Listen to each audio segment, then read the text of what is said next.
Back in session. May be seated.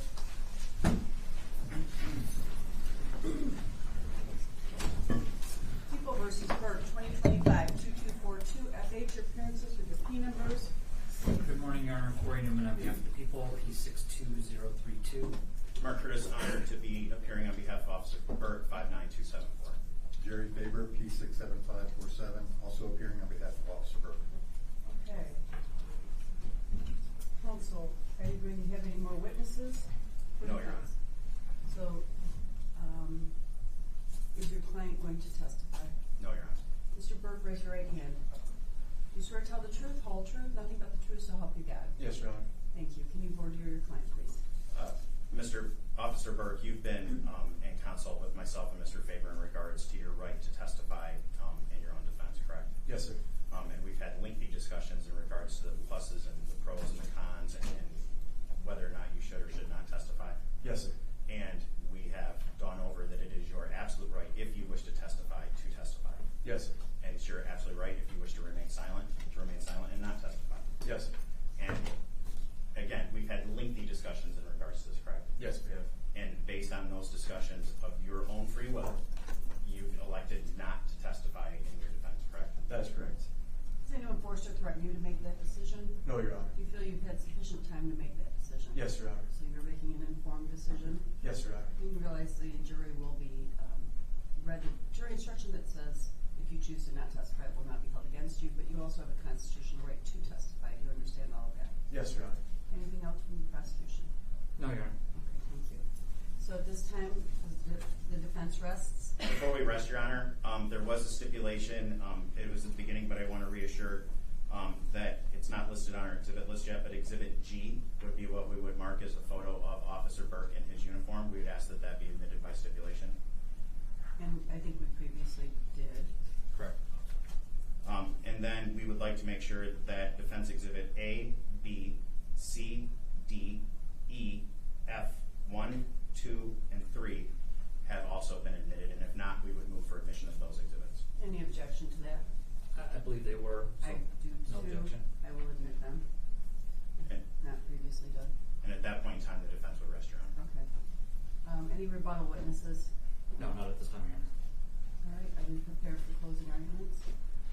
Yes, Your Honor. Just need to test the Yes. technology.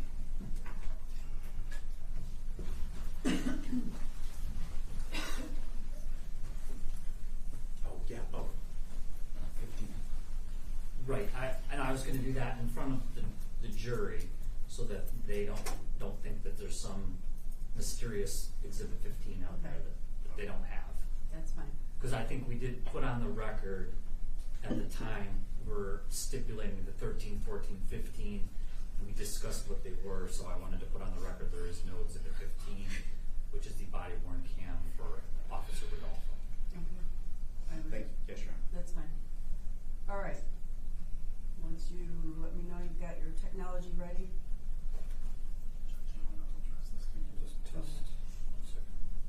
So the only people I will have standing is media and attorneys. The rest need to find seats, and hoping that I just want to make sure there's room for the family to have seats. If there's extra room after that, the media and attorneys can find seats near the back.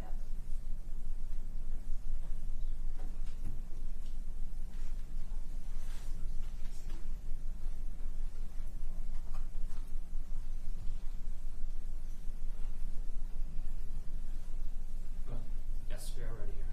Okay. Bring the jury in.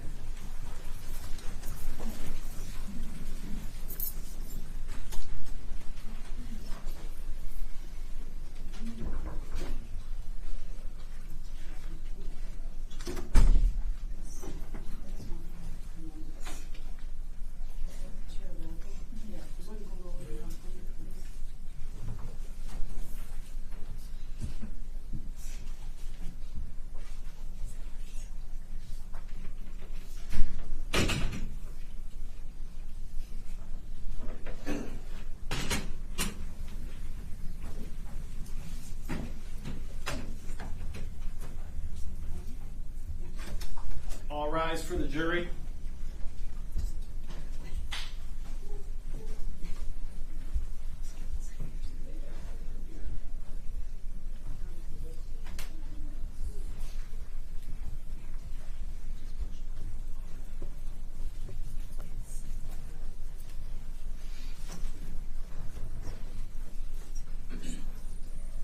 You may be seated.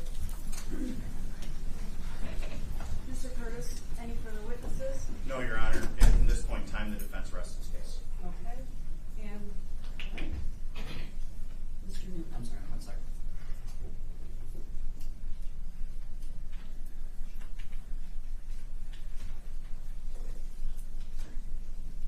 Any rebuttal witnesses? Judge, no rebuttal witnesses. There was just one matter that I needed to place on the record. Yes, go ahead. Okay. Just that, Your Honor, there was a specific exhibit number 15, I think, that was referenced at the same time as exhibit 13 and 14 were admitted by stipulation. We had also admitted in exhibit 15 that purported to be a body-worn camera of Officer Rodolfo. That particular video does not exist. There was no exhibit 15. Okay. So if you put in your notes to look at exhibit 15, it doesn't exist. So, all right. With that, Mr. Newman, you can begin your closing argument. Thank you.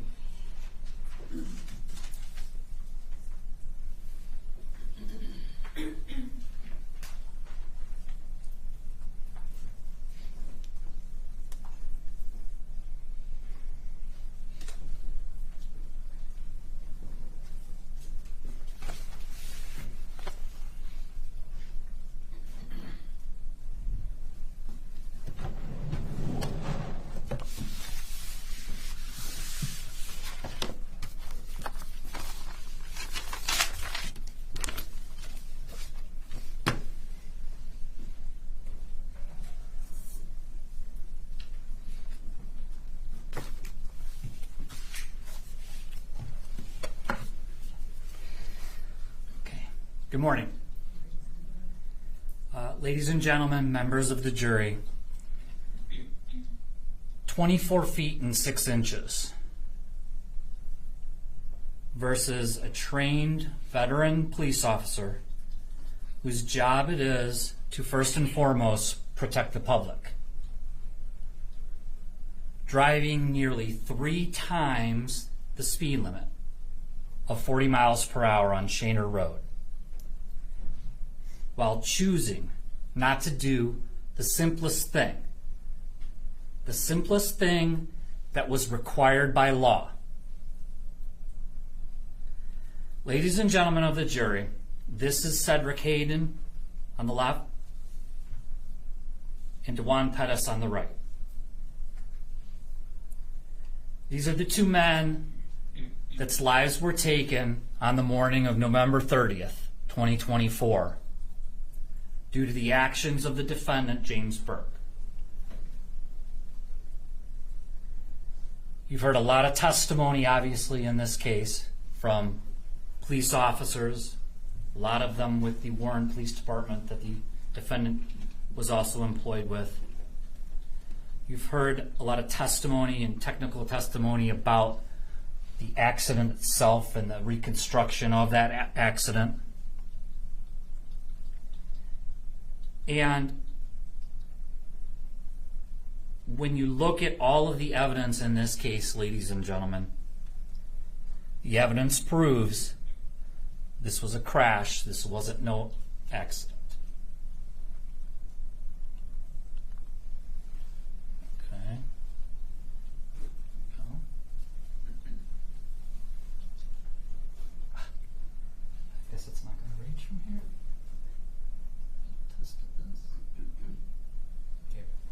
Okay. So we start with the premise, accident or crash.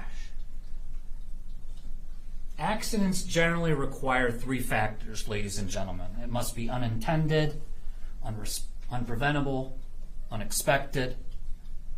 The evidence in this case has proven that this was no accident. This crash was preventable and foreseeable.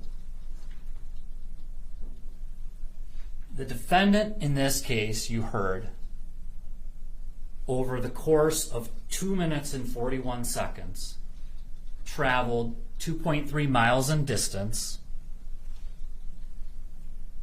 at speeds of over 100 miles per hour. When you look at the evidence in this case and look at accident versus crash, no one's going to stand up here and tell you that this was intended. But when you look at it from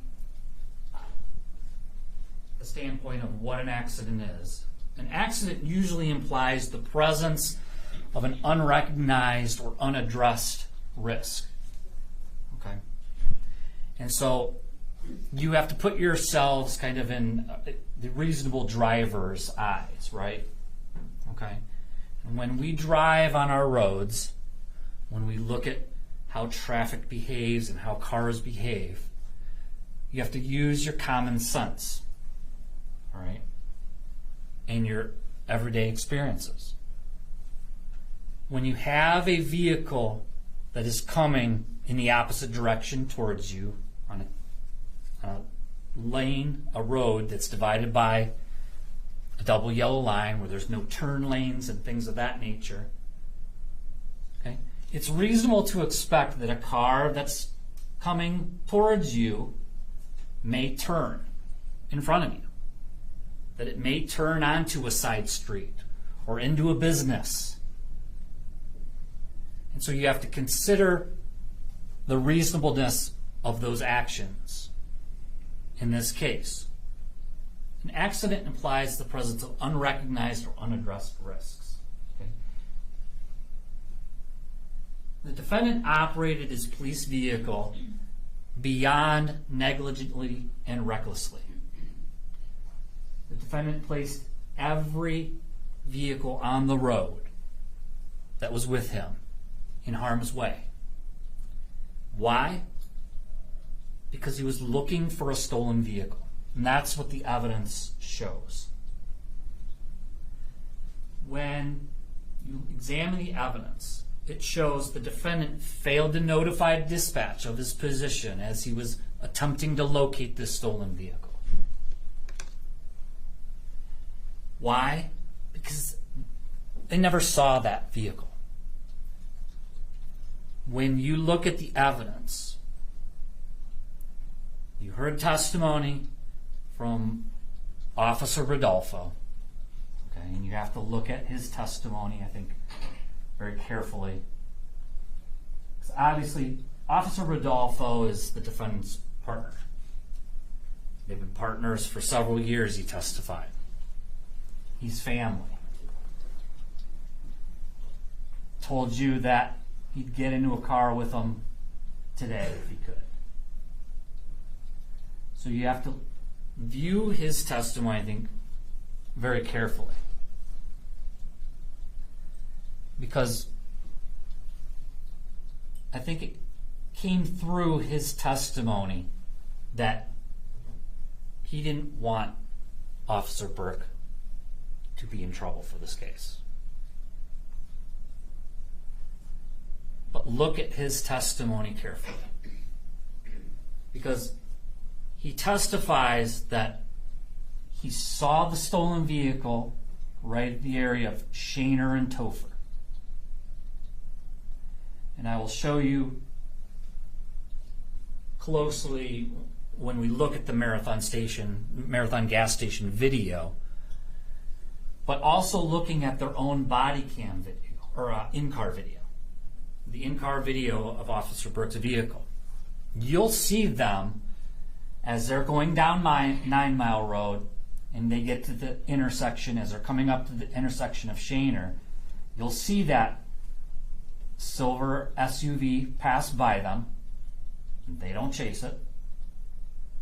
You see them turn right and pause to allow a red sedan to pass by. Both of those vehicles going southbound on Shaner. And you see Officer Burke pause his vehicle there as that vehicle goes by. Obviously, they don't chase that one. You don't see any other vehicles go by. They do a U-turn, they go northbound, they do another U-turn, they go southbound. Obviously confused about where maybe they can look for this vehicle and where they can locate it. And Officer Rodolfo testifies, I would argue to you incredibly, that he identifies the vehicle a half mile down the road. You can see the conditions that night.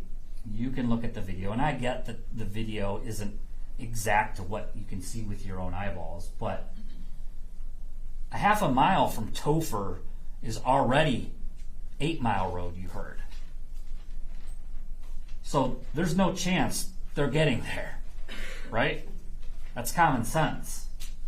There's no reason at that point, even if you believe that he saw that vehicle and identified that vehicle by its taillights, which I would argue, ladies and gentlemen, is just not true and frankly ridiculous.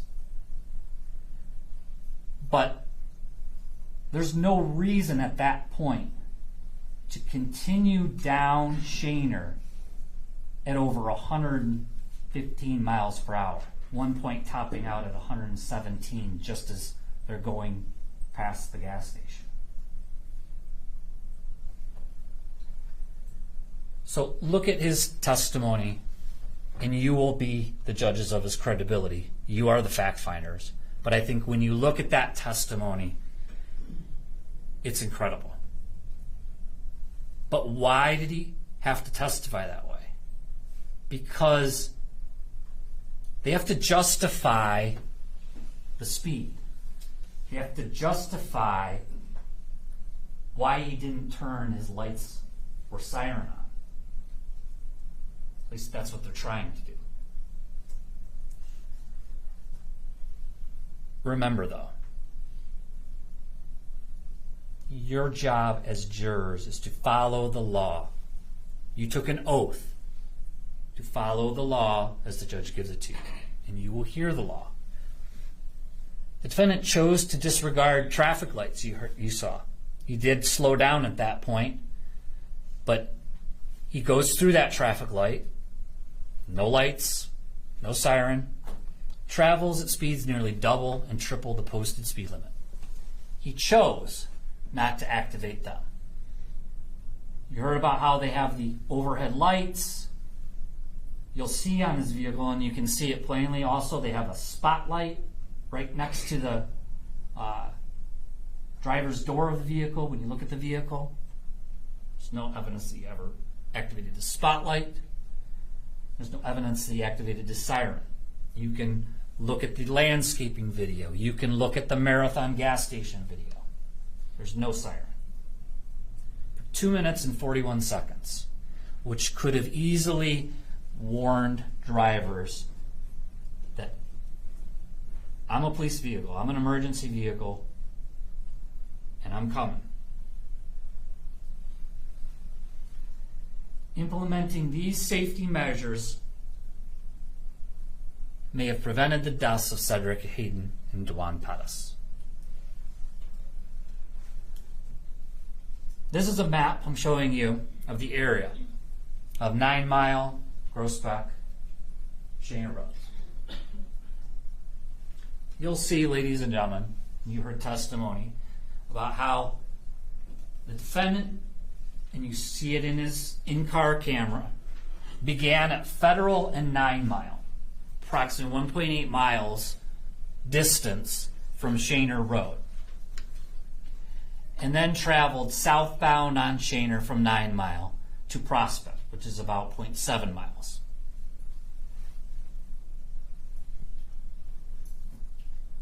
Without activating his overhead lights or vehicle side spotlight or siren, as I've stated. And this is basically what Cedric Hayden Jr. saw. I mean, it's dark, but this is what you see. You see headlights in the distance, right? And you see them get closer. And you see them get closer. But that's all you really see. You can look at the video, and that's kind of what you see. You see the glare of of the headlights. Okay. And you heard from the accident reconstruction experts that it's harder to judge distance and the speed of a vehicle at night when all you're really able to see are the headlights. These are all important facts because they all go to the state of mind and also help but explain why Cedric Hayden turned when he did in relationship to Officer Burke's vehicle coming down the road at a completely unreasonable and unexpected speed. Unexpected because, again, no lights and no sirens. The defendant chose to respond to this reported stolen flock vehicle hit, which he's a police officer, yes. That's his job, correct. But it's the manner in which he did it.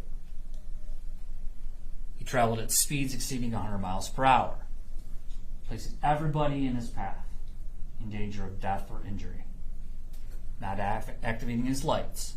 He continued to drive in this manner despite traffic in the area and no sign of the flock hit vehicle. Okay. Remember, yes, there's a difference on the day shift and the night shift. It was pointed out to you multiple times. I think that's pretty much common sense. But just because there's not a lot of traffic on the road doesn't mean as a police officer you don't still have a responsibility to their safety as well.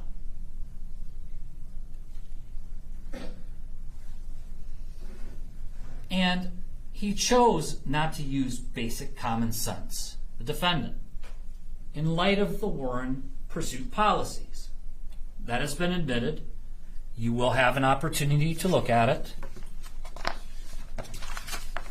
And we talked a lot, obviously, about the flock hit policy. And yes, the policies of the Warren Police Department, pursuit policy is not the law. Your job is to follow the law. But you heard from Chief Rushton about the purposes of these policies. Number one, public safety. Keep officers safe as well. And to give them guidance on how to do their jobs within the law. When you look at this policy, you will hear and see throughout it that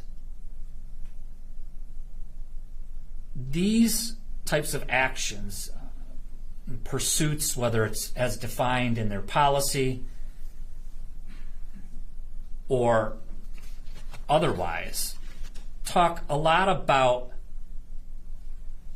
not endangering the lives of innocent people. Okay?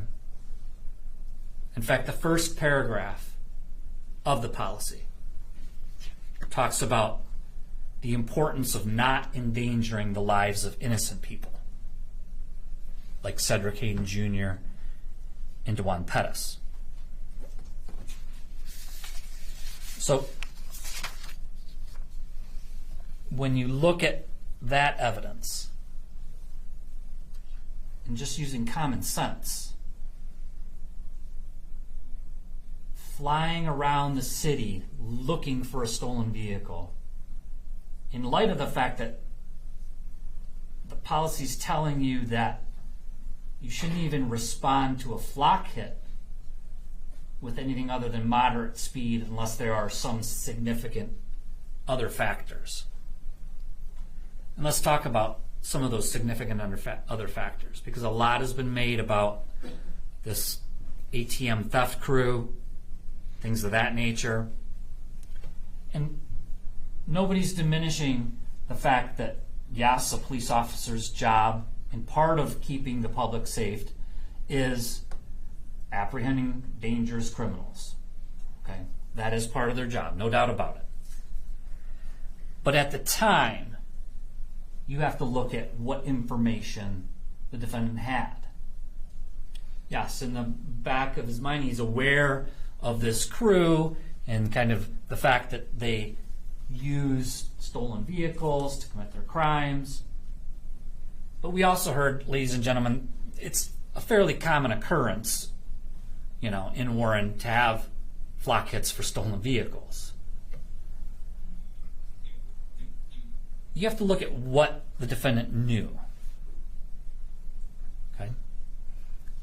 Yes, he knew about these individuals, but with regards to this specific car, there was no information that this particular vehicle was tied to that crew or any specific crime like a murder or a rape or an abduction that was ongoing, act of terrorism, things of that nature that would necessitate the officer driving the way he did.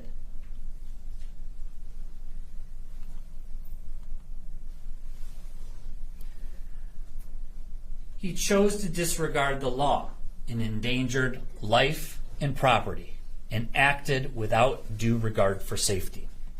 You'll be given instruction and you will hear the law with regards to police officers and the exemptions in terms of speed and traffic laws and when they're supposed to be using their lights and sirens. And the judge took judicial notice and you will get an instruction. But I want to talk a little bit about it. There are two statutes in particular. MCL 257.603, which is exemptions of police vehicles not sounding an audible signal. It says the driver of an authorized emergency vehicle when pursuing or apprehending a person who has violated or is violating the law or is charged with or suspected of violating the law may exercise the privileges set forth subject to the conditions of this section. And there are two that kind of come into play with regards to this case. And you'll see the first one in the video, the defendant generally does what he needs to do. He proceeds past a red or stop signal or stop sign, but only after slowing down as may be necessary for safe operation. Again, going back to safety. Now, we did not activate any lights or sirens, but 2, exceed the speed limits. So an officer can exceed the speed limits so long as he or she does not endanger life or property. This exemption is granted in this situation. The exemption granted in this statute, 257.603, to an authorized emergency vehicle applies only when the driver of the vehicle, while in motion, sounds an audible signal by bell, siren, air horn, or exhaust whistle, as may be reasonably necessary, and when the vehicle is equipped with at least one lighted lamp displaying a flashing, oscillating, or rotating red or blue light, the police vehicle shall display a flashing, oscillating, or rotating red or blue light. It shall. However, a police vehicle shall retain the exemptions granted by statute to an authorized emergency vehicle without sounding an audible signal if the police vehicle is engaged in an emergency run in which silence is required. Okay. 1, this is not an emergency run.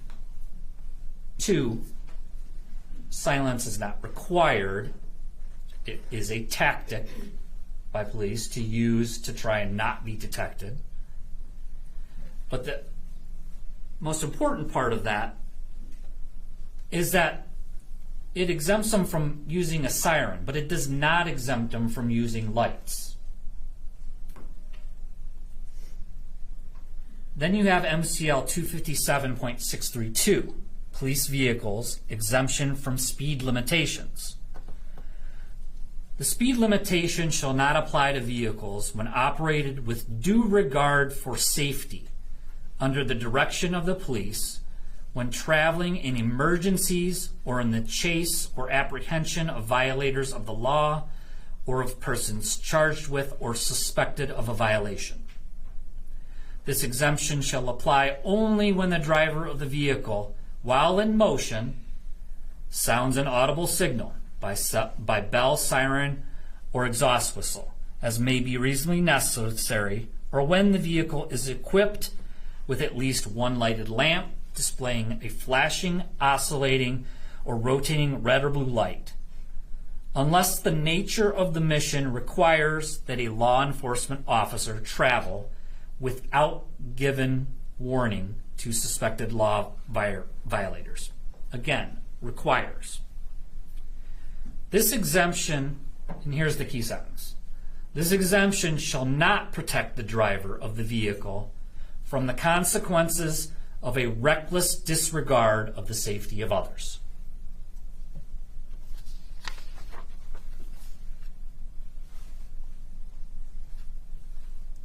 The defendant's actions caused the death of Cedric Hayden and Dewan Pettis and seriously injured his partner, Officer Rodolfo, as well as himself. Now I want to look at and talk about the evidence that you heard. And I want to start by talking about Officer Anise. When you look at Officer Anise's testimony, remember, he was the officer that was in training. He was being trained by Officer Burrell, his field training officer. And during his testimony, he testified and told you, and Officer Burrell confirmed and told you that they had just finished up a run. They were just off of Topher, just a little ways down the road from Shaner, which would have put them, at the time of the flock hit, probably the closest unit to that particular area, correct? And you have to remember, this is in the context of all of the testimony that you've heard regarding this ATM crew and how, they needed to get these guys and catch them and get them off the streets. And how, focused they were on this crew. They had supposedly briefings, although it's not really clear whether it was that morning or that week or through the hot shot emails that they got. But it was an important thing, right, on their radar. And you have Officer Anise and Officer Burrell, who are just walking out and clearing a scene, they testified, when the dispatch comes over. And he testified that they didn't sprint to their cars. Okay? Yeah, they picked up the pace a little, walked fast to their cars, got in, and immediately headed in the direction of Shaner Road. Because obviously, based on the flock hits, it appeared the vehicle was going southbound on Shaner, because you'll recall that the first flock hit was 10 Mile in Shaner, second flock hit was at Groesbeck in Shaner, south. And you have, I would argue, ladies and gentlemen, very compelling evidence in front of you in the Marathon gas station video. And if we could bring that up, please. Hopefully the TV didn't go to sleep.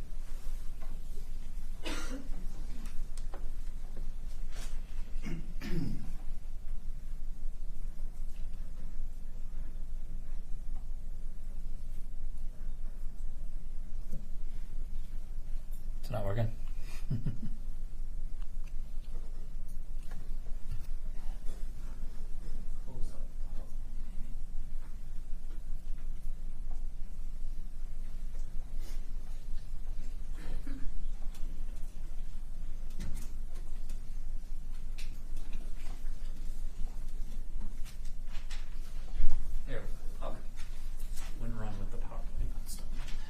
And so I want to direct your attention specifically to this video.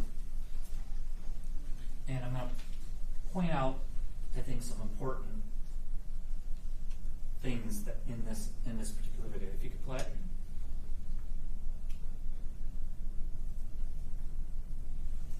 Here you have the silver SUV, right, going southbound.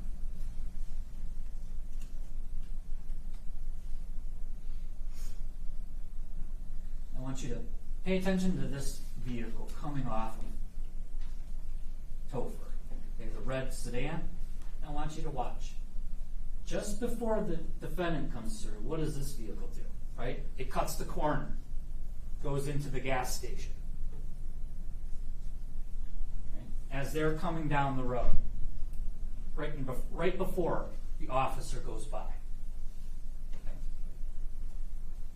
And that's something that you see a lot, right? Cars cutting the corner. It's not something that's unexpected or unreasonable to think is going to happen. Foreseeable to a driver. Should be. You have to expect that as a driver. And then you have Officer Anise and Burrell coming down the road. You heard, they testified. Are they going 117 miles per hour? No. Right? They're responding at moderate speed. And Officer Burrell is training Officer Anise. He's training him. Remember that. That's an important point. Because he's training him how to do these things properly, in the right way. So when you look at that evidence, you have to consider that and consider the defendant's actions in comparison. So, besides Officer Anise, Officer Burrell, you have Officer Napoli, Officer Piasecki. Okay, those were the next two officers to testify. Officer Napoli, you heard, was Officer Burke's friend from high school. And you saw a portion of his body-worn camera as well. And so what I want to do is show you that portion, okay, of that interaction between Officer Napoli, Officer Piasecki, and the defendant. If you can bring up Officer Piasecki's video, please. All right. If you can stop it real quick. So you'll be able to look at these videos, and I'll preface this with saying that I'm only going to focus on one part of the video. You can look at the entire thing, but I don't think it's necessary for purposes of my closing argument to show you, individuals being pulled from the vehicle and things like that. But you will have the opportunity to look at that. You'll see Officer Piasecki's vehicle, and you can see right at the beginning, they're looking at the flock screen, right? Okay, of the vehicle, and you have those exhibits as well. If you could go forward to, yep, go back. But where did I write it? That's the question. Okay. So keep going. Keep going back. Sorry. Here. I want to point out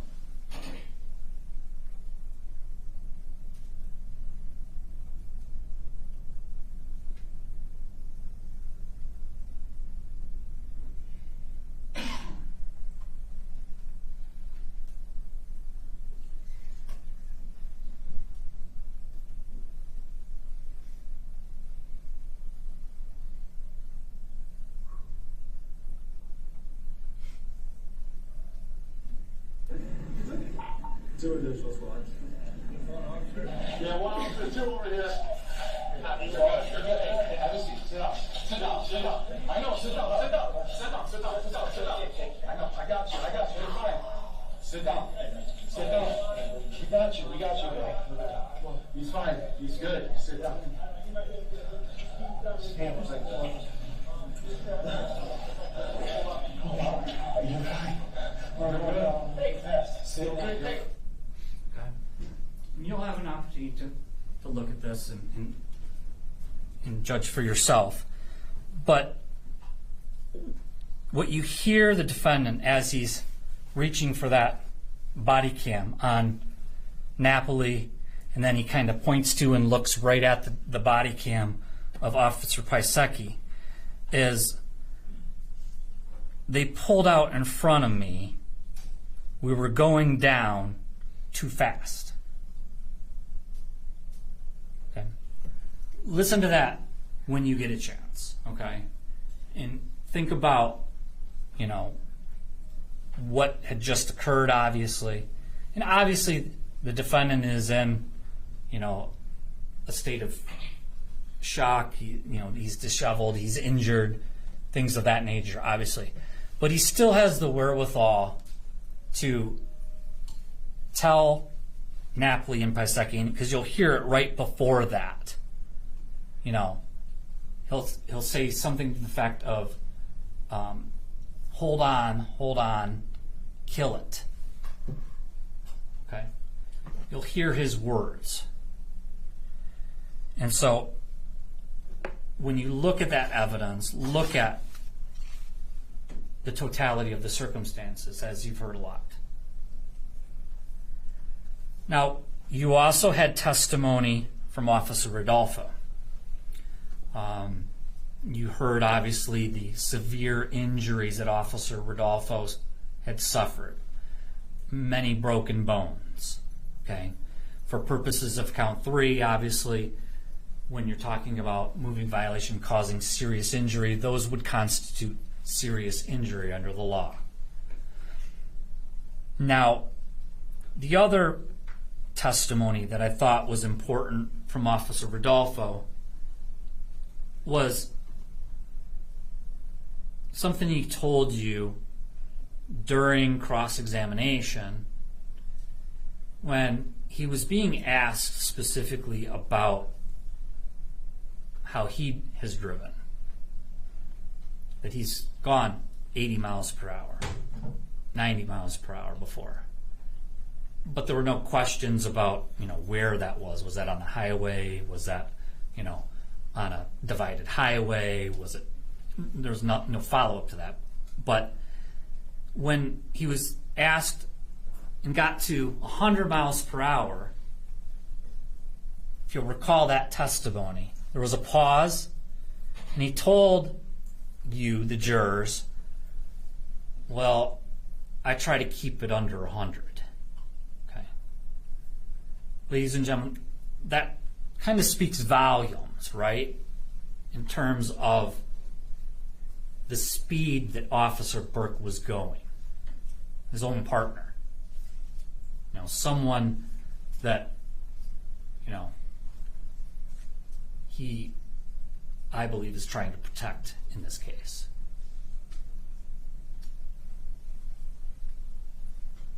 It tells you a lot about how that speed, even for him, even for a police officer who, has, certain exemptions, that's too much. You heard that testimony. You heard testimony from Dr. Beiser, Dr. Perez. And their testimony is also important in this case because you had their testimony about the severity of the injuries that were caused to Cedric Hayden Jr. and to DeJuan Pettis. Okay. Obviously, very serious injuries that caused their death. Serious injuries that the medical examiners agreed were caused and consistent with a high-speed crash. Not a fender bender, not just a run-of-the-mill crash, but a high-speed crash. The only one going high speed, ladies and gentlemen, was Officer Burke.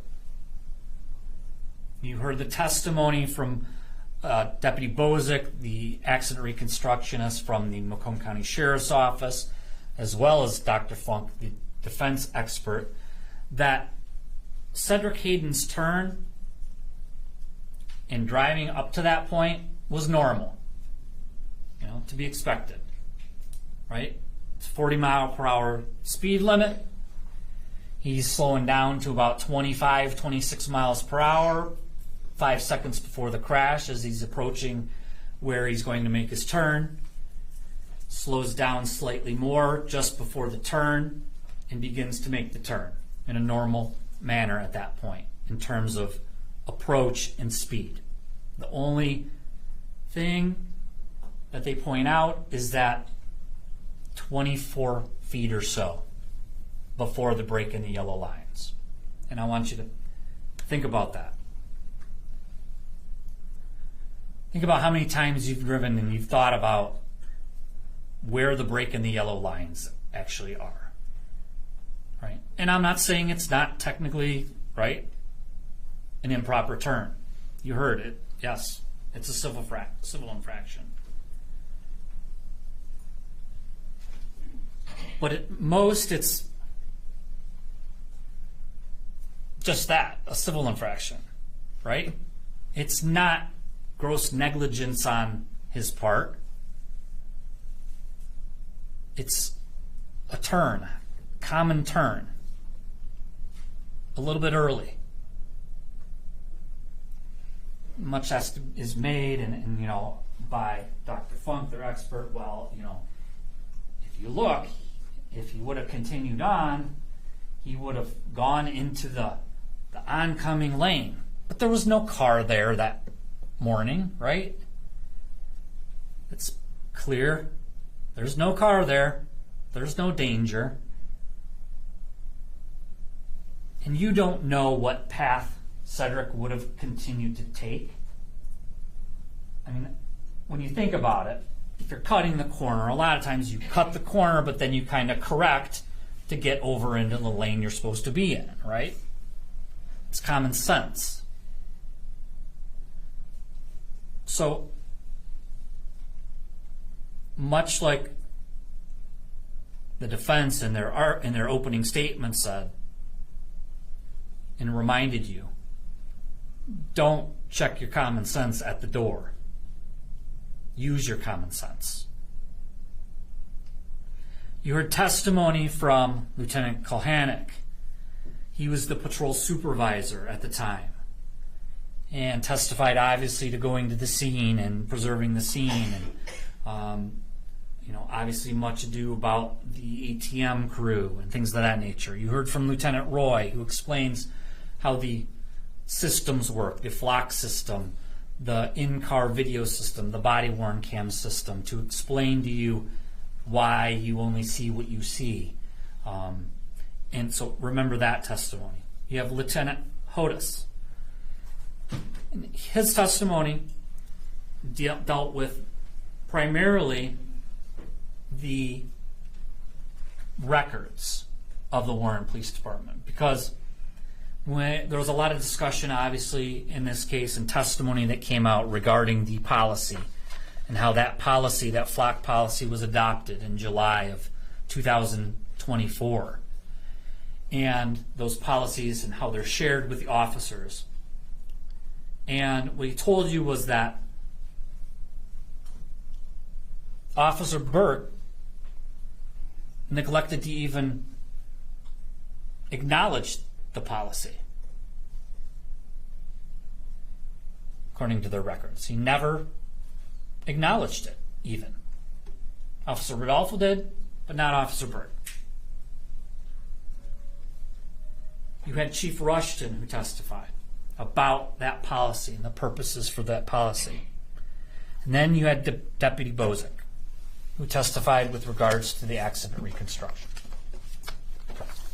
And the various demonstrative maps that were admitted, you'll have an opportunity as jurors when you go back to deliberate to look at those maps. The testimony, though, that I wanted to kind of highlight and talk about is the testimony regarding when Cedric Hayden Jr. began his turn. Okay, so remember, testimony is that approximately 2.6, almost 3 seconds prior to the crash, prior to impact, is when you can look at the EDR data and see that that turn began, because you see a sharp increase in the steering wheel angle in the EDR report. And I asked Deputy Bozick, and I asked Dr. Funk as well, and they both agreed that at that point, the defendant, when he begins that turn, is still 500 feet away.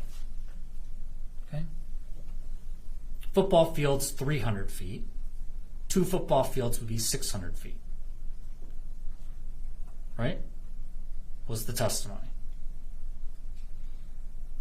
So when Cedric Hayden is perceiving Officer Burke's car and decides to make that turn, defendant is still way down the road. He's traveling, though, at an incredible speed, a speed that no one, not you, not me, not the defense, no one would expect on Shaner Road when the speed limit's 40 miles per hour.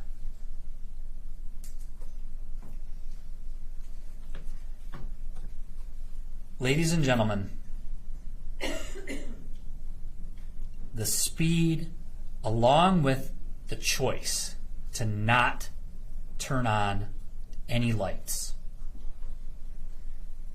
makes this gross negligence. It makes this manslaughter. That is what the evidence proves. When I asked Dr. Funk about his report, the only thing he told you was, sure, the turn contributed, but it didn't cause the crash, ladies and gentlemen. The turn wasn't an intervening, superseding cause of the crash, I would argue to you, ladies and gentlemen. The speed was clearly the cause of this crash. Deputy Bozick told you. I mean, even if he's going twice the speed limit at 80 miles per hour, Dr. Funk told you as well. This never happens. We wouldn't be here. Common sense. People's Exhibit 9. If the defendant, who easily had his hand right near the controls, would have turned on his lights, as he should have, according to the law, and not been driving at an excessive speed of 115, 108 miles an hour just seconds before the crash, we would not be here. The evidence proves beyond a reasonable doubt that the defendant is guilty of manslaughter of Cedric and Dewan in moving violation causing serious injury of Officer Rodolfo.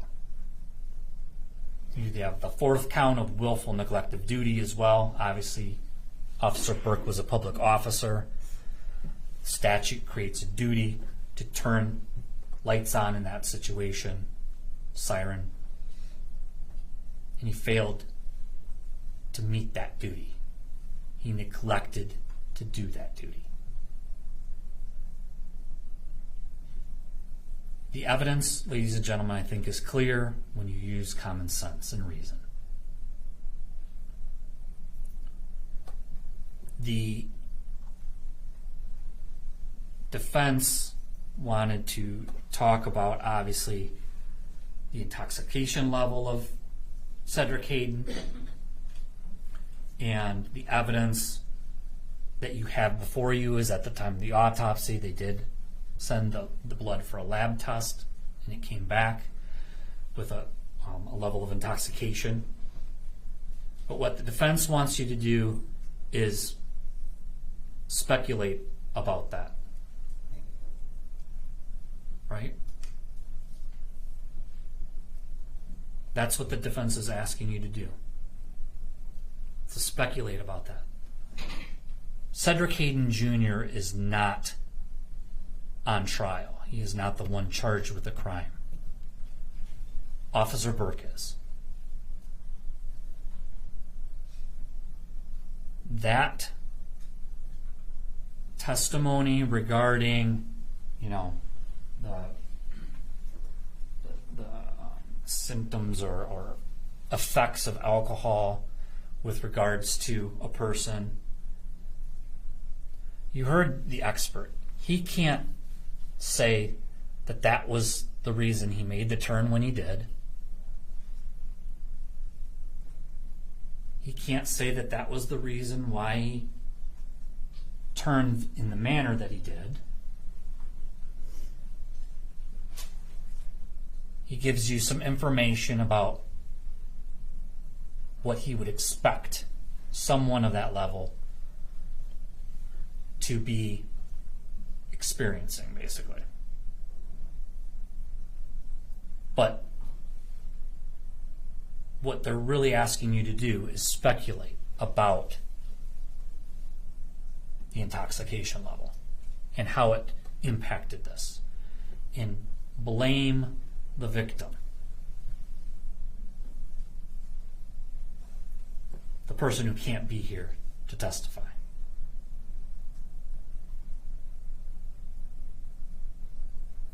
When you look at all of the evidence, ladies and gentlemen, you look at the elements of each of those crimes, the people have proven each of those elements beyond a reasonable doubt, and we would ask that you find the defendant guilty of all 4 charges. Thank you.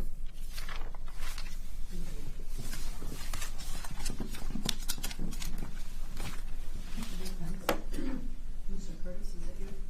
Yes, Your Honor, thank you.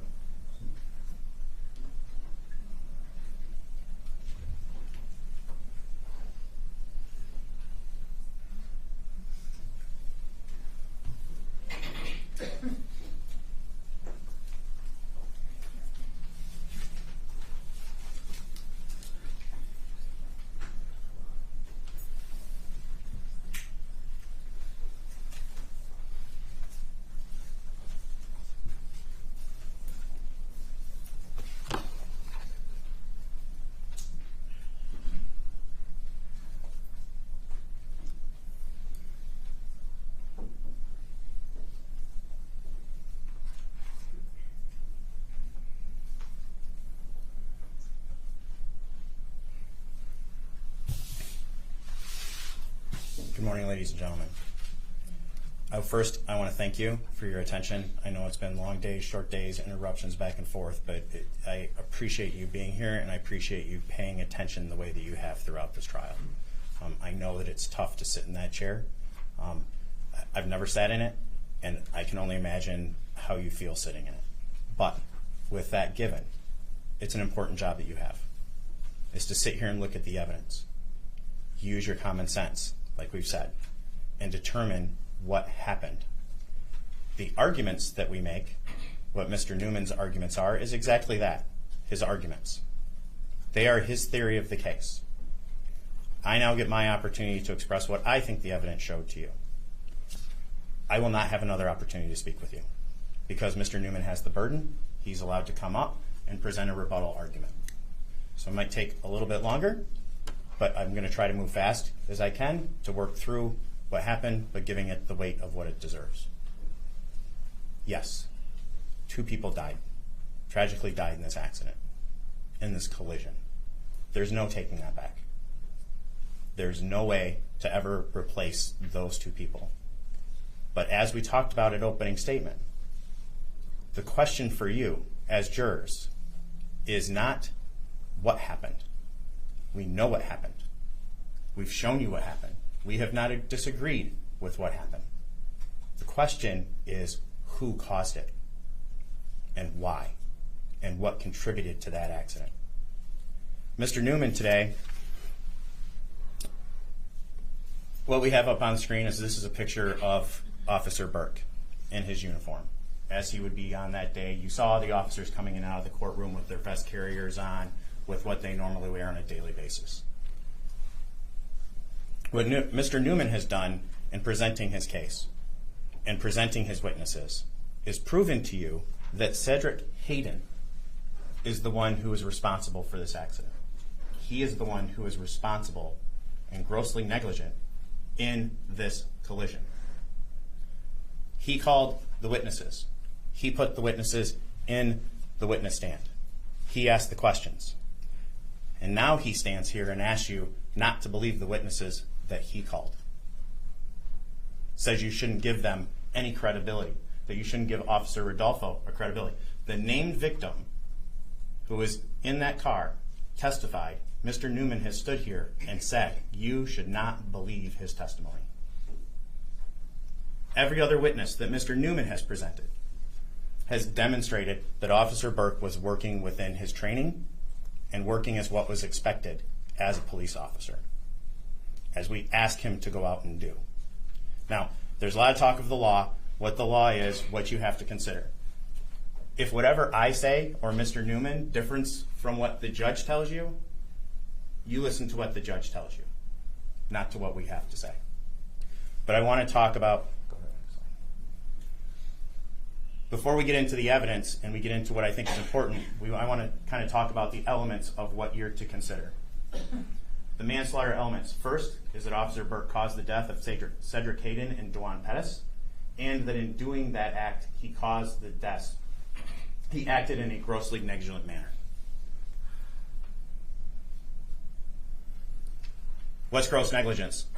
You'll get these printed, you'll be able to read them, but there's something I want to focus on in the instructions, draw your attention to. It's the word likely. The last element is that the defendant failed to use ordinary care to prevent injuring another when a reasonable person, it must have been apparent that the result was likely to be serious injury. What is the definition of likely? It means probable, that it would be expected to happen. In order to be grossly negligent, he has to believe and expect that it is going to result in the death of someone by his actions.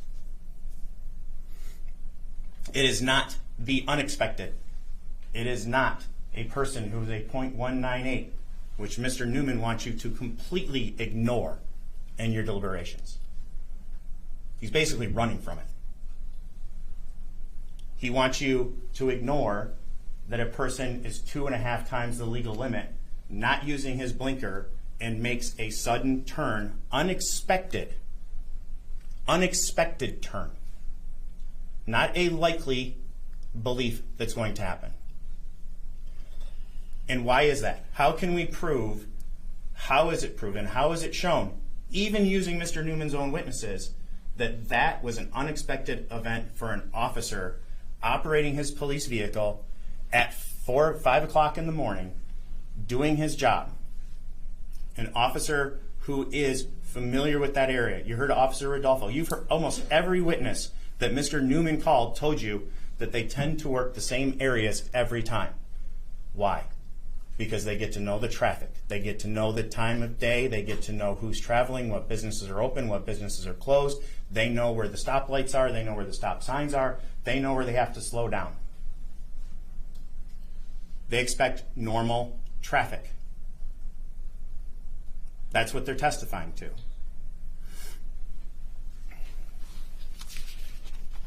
Mr. Newman has to prove beyond a reasonable doubt that Officer Burke should have expected that that individual at a .198 was going to turn in front of him.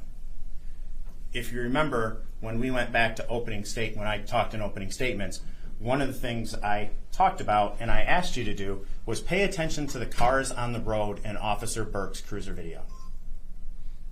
By my count, and you can count, he passes 12 cars. 12 cars in 2.5 minutes. Not one of them crosses a double yellow line in front of his cruiser. They all do what is predictable that he has learned and all their officers testified is going to happen while he's operating that vehicle.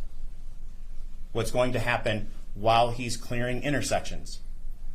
There's video evidence of them slowing down at a red light. Officer Burke slows down. As Officer Rodolfo testified, he clears to the right. Officer Burke clears to the left, and then they proceed through the intersection. That's not grossly negligent. That's actually showing due care and caution for other people on the roadway. But they are on a mission because they have a flock hit from a vehicle that they have belief is involved with this armed robbery ATM crew. As Detective Villaro testified to, he was the lead investigating officer on this case. That's an armed robbery ATM crew, not just an ATM crew. Those briefings were put out. They were looking for it. Officer Villaro testified that he spoke to Officer Burke's sergeant, relayed that information to him on the day of this incident, the day before the briefing at 8 p.m. on the 29th. They also knew that that Dodge Durango was no longer. So now we're looking for Durangos and Jeeps because that's what this crew uses. Again, Mr. Newman's witnesses testified that that was the briefing that they continually received. They were briefed that night on that. Specific times, specific areas, and specific vehicles that they should be on the lookout for.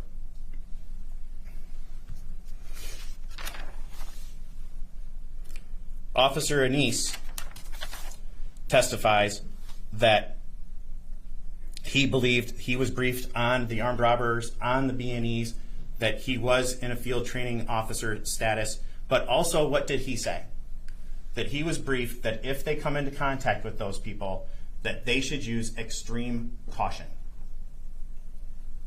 Officers testified. What does extreme caution mean to them? It's basically an officer safety warning. It is a group of people or individuals that may be a danger not only to law enforcement, but to the general public. What is officers' jobs?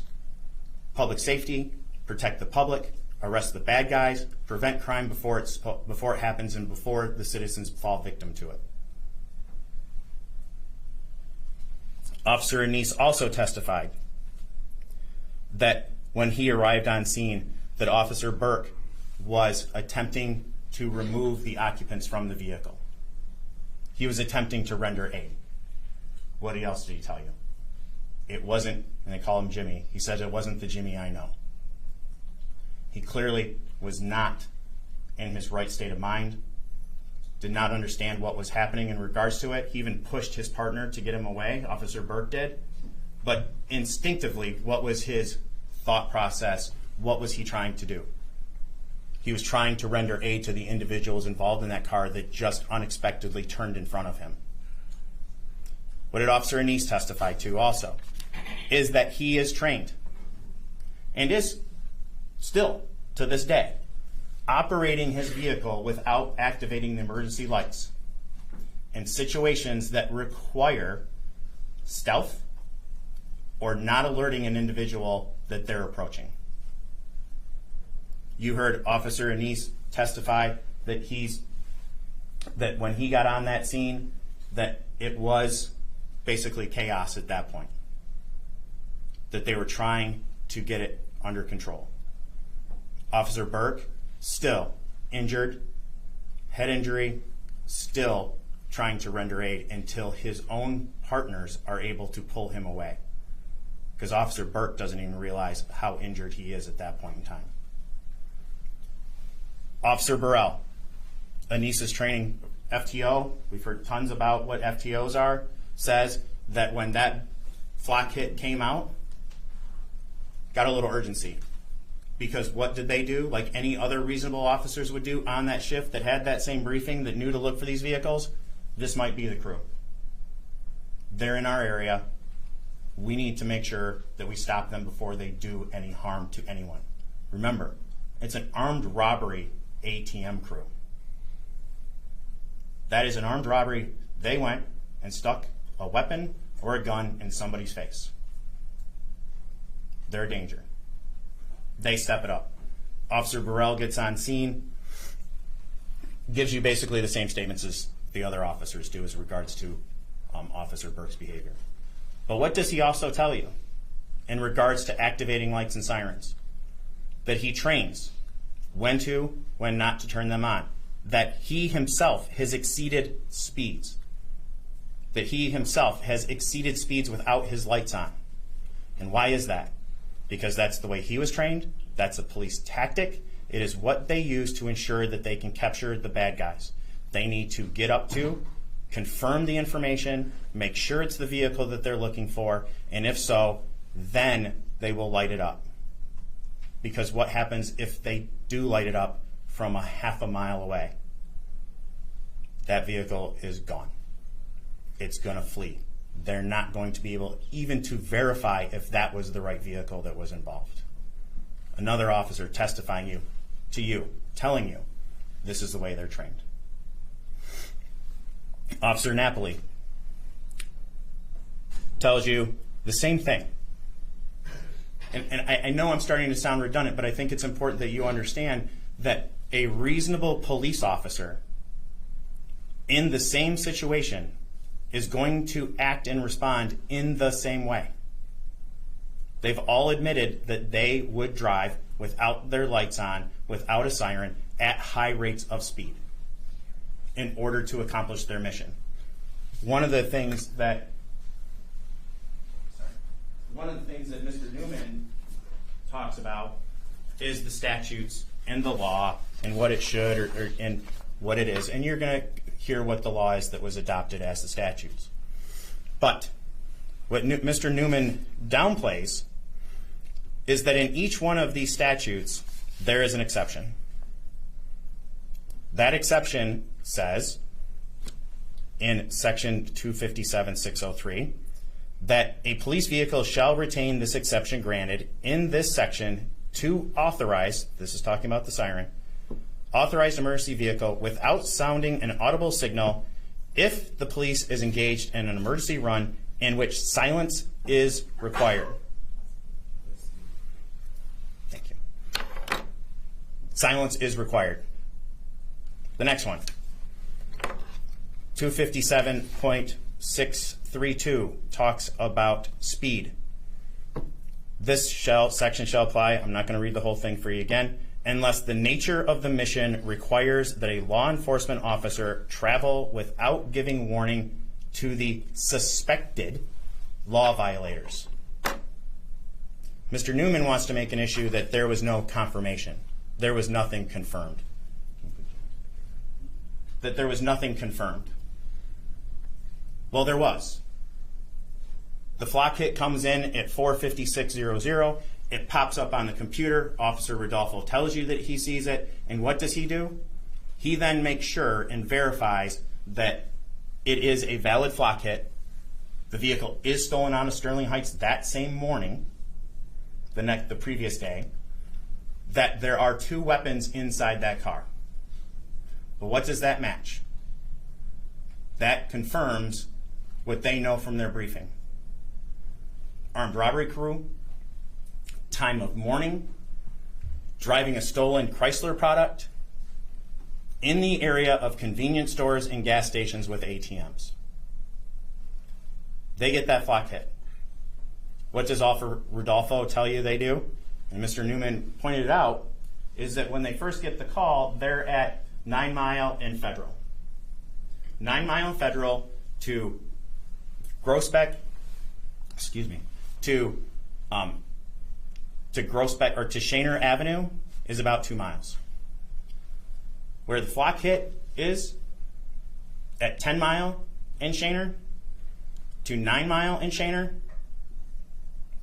I think we all can do the math there. It's a mile.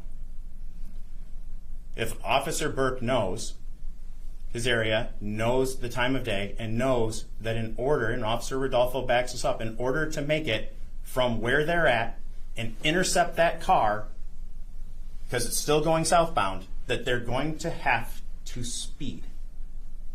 They are driving a pursuit-rated, Officer Burke is driving a pursuit-rated Ford Explorer.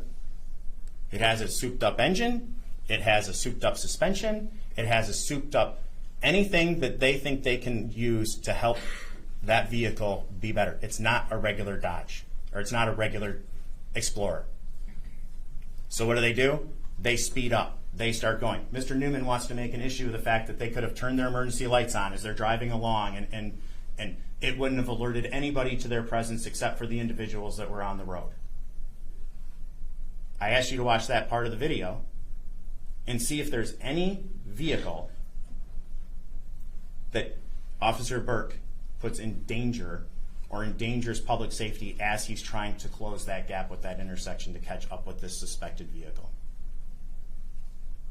If you look, and we talked about it in opening, and I asked you to watch the video, you actually see him moving over in lanes as cars are approaching. He's paying attention. He slows down for railroad tracks. He makes sure that he can get that gap closed before that vehicle gets there. It's necessity. It's what we ask them to do. We ask them to catch bad guys. We ask them to do something that we, as citizens, aren't trained to do, and number two, sometimes aren't even capable of going and driving. But they've had the training.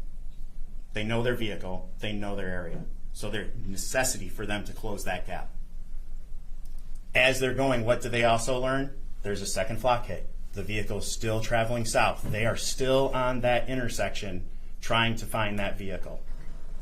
They believe that they're going to be able to find it, that they'll at least be in the area of it.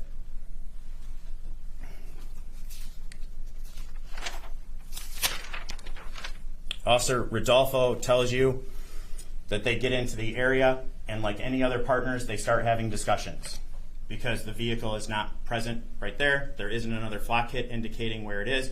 They start checking businesses. They turn south immediately, look down the road, don't see it. Quick check. Not a, do you see anything down there? No. It is a quick look because their job is determined in seconds, not minutes. They do a quick look. They realize it's not there. What do they know what's behind them? There's there's a gas station and a convenience store, donut shop, I believe, that's right there. They spin around. They go past the gas station looking to see if they see the vehicle. Not there. What? Turns around, looks to see if there's anything in the donut shop. There's not. So in their discussions again, it's got to be south of us. We had to have missed it. Interesting point is when they pulled over onto the side of Shaner when they're facing southbound, Mr. Newman mentioned it. What did Officer Burke do? He just didn't whip a Yui out in the middle of the road. He pulled over and waited and let vehicles pass. Again, demonstrating that he is not just out recklessly driving around trying to find this vehicle. Still paying attention to public safety. Once they don't see it, they turn southbound and they start heading down because what are officers supposed to do? What do we ask them to do? Common sense. If you don't see it here, you don't see it there, start looking where it might be. As they're heading south on Shaner, you can see, and you can watch the video, you can see that they're not really, they're speeding.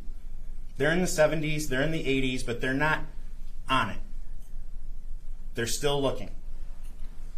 Then Officer Rodolfo testifies that he tells you that he sees what he believes to be the taillights down the road of the vehicle. That's when Officer Burke gets on it. Because now his partner has confirmed that he sees the vehicle, and as Officer Rodolfo testified, his vision is pretty good compared to most. And we asked, you don't see it on the camera. You don't see it on the video. Lieutenant Roy testified it wouldn't be, at that distance, it wouldn't be on the video. So they're on it. And they're trying to catch up to this vehicle. Why? Like every witness that Mr. Newman called, there's a concern of that vehicle getting past 8 Mile and into Detroit. Every one of them. Every witness testified to that. As they're trying to catch up to it, there's Officer Burke is doing what he does. He's in the middle of the lane. He's speeding up. And why does he have to speed up? Our co-counsel asked Mr. Bozick to do some math and ask about catching up to vehicles.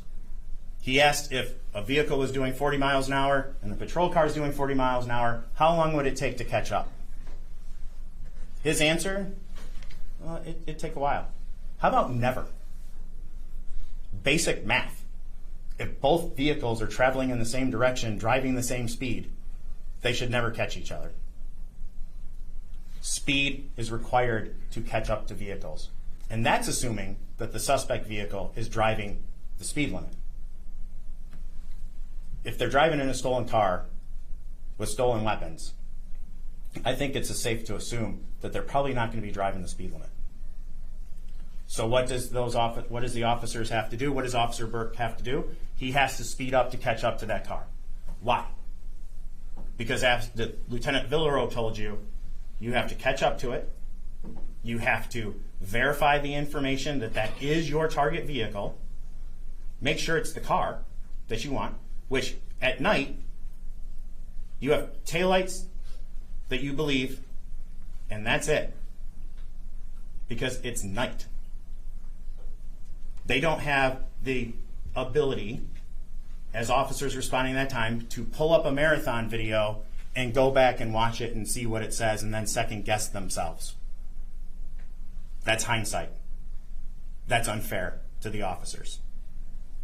These officers are doing what they believe. They're trying to catch up to a suspect that they believe is involved in this crime, that they have made the connection to, that every officer, including their command officers, said that Officer Burke and Officer Rodolfo should have made that connection. And as Lieutenant, and I always mess up his name, Kohanet testified to, as he was a sergeant on that shift, he would expect them to do. And if he found out that they didn't, he'd have problems with them. He would expect them to do this. Why?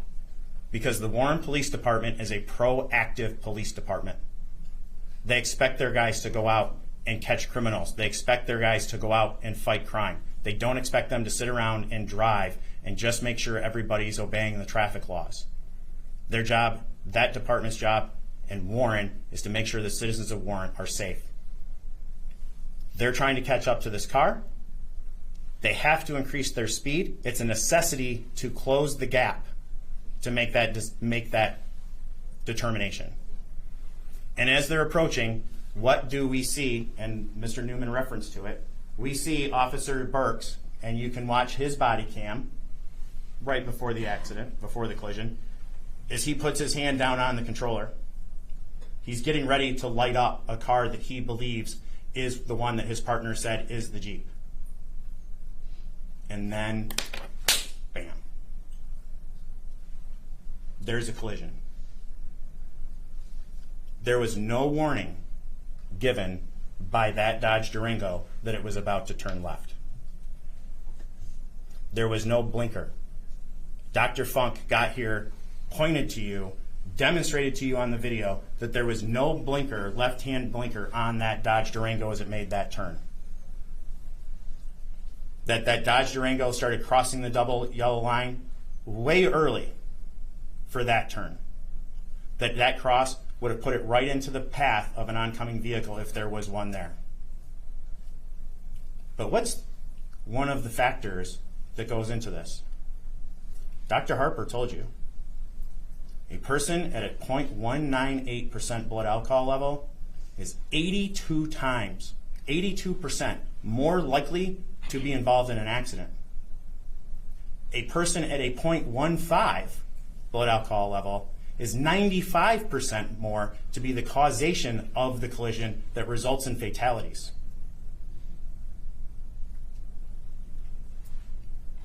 To be here and stand and say that you should ignore the blood alcohol content of the driver in your consideration of Officer Burke is unfathomable. Dr. Harper testified to you, the effects of a person whose blood alcohol level would be a 0.198, where it would be, what their perception and reaction would be. Deputy Bozick, as much respect as I have for him, he doesn't know his math, he doesn't know his calculations, and he tries to throw a red herring out there, as Mr. Newman does, to say, you should ignore the fact that this individual was a 0.98 blood alcohol level operating a motor vehicle on the road.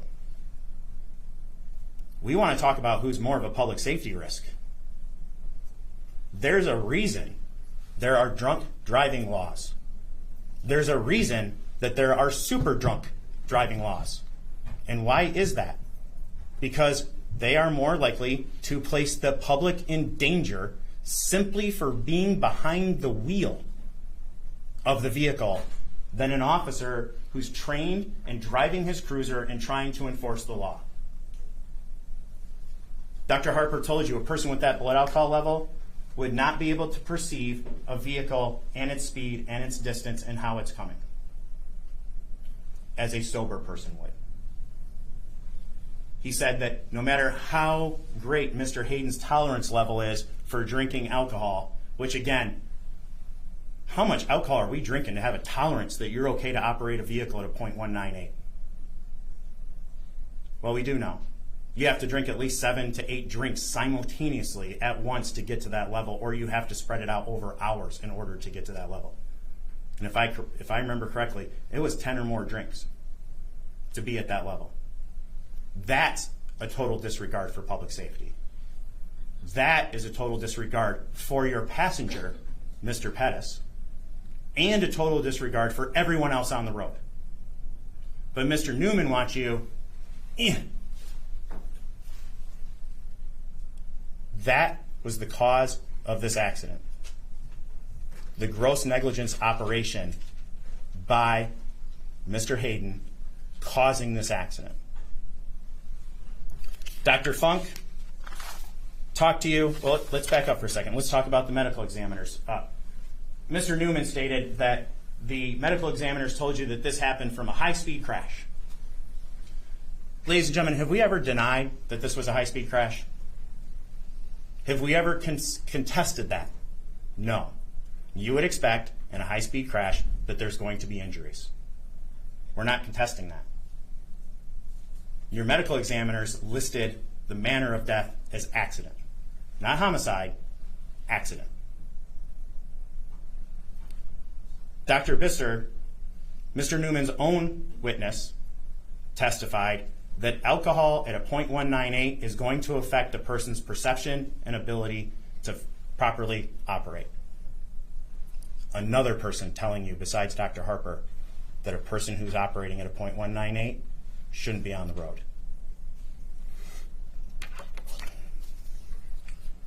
Lieutenant Kohanek, who's been an officer for 23 years, all of them at the Warren Police Department, tells you that critical incident. What a critical incident. Critical incident is this. It's an officer involved shooting, it's a death in custody, it's anything that is a traumatic or severe event. And they train on what to do and what not to do involved in critical incidents. And what does he tell you he does when he gets on scene? He doesn't ask Officer Burke what happened. He doesn't ask him any questions. Why?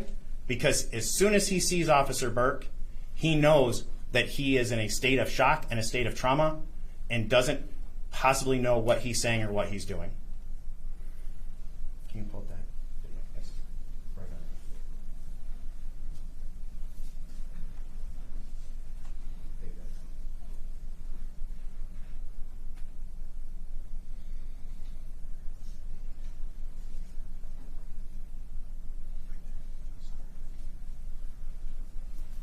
Now, you've looked at this in Mr. Newman's closing, but I wanted to point out something, that words are important. We all agree to that.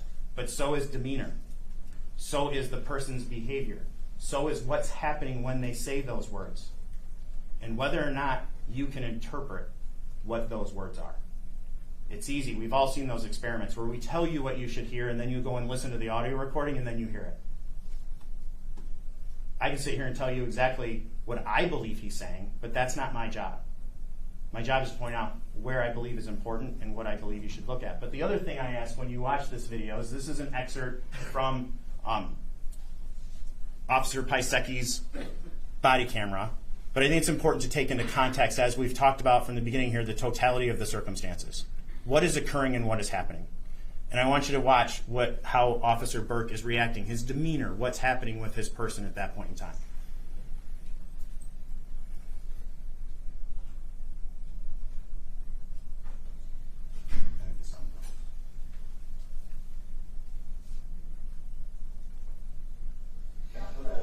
He's fine. He's good. Sit down. Stand. It's like, you're fine. All right, fast. Sit down. You're fine. It's not something to worry about right now. Sit down. Sit. Hey, guys, let me. I'm gonna go.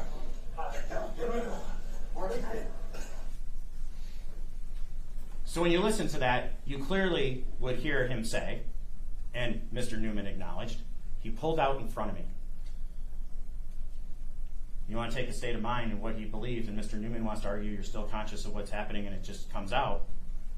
He pulled out in front of me. That's an unexpected event.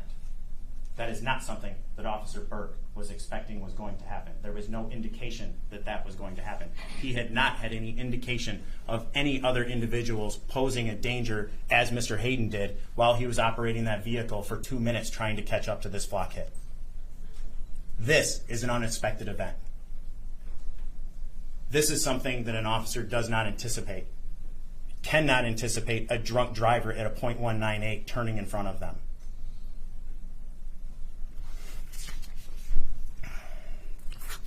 Mr. Newman wants to talk about policy, that it's guidelines, that they're policies that regulate to ensure that the public remains safe and that everything goes. And he focuses on the flock hit policy. And yes, we'll acknowledge that Officer Burke did not sign the acknowledgement of the new policy. Things happen. People miss deadlines. It doesn't make them unsafe. It doesn't make them dangerous. It doesn't make them reckless. The one part that Captain Rushton talked about that Mr. Newman called was the flock hit policy.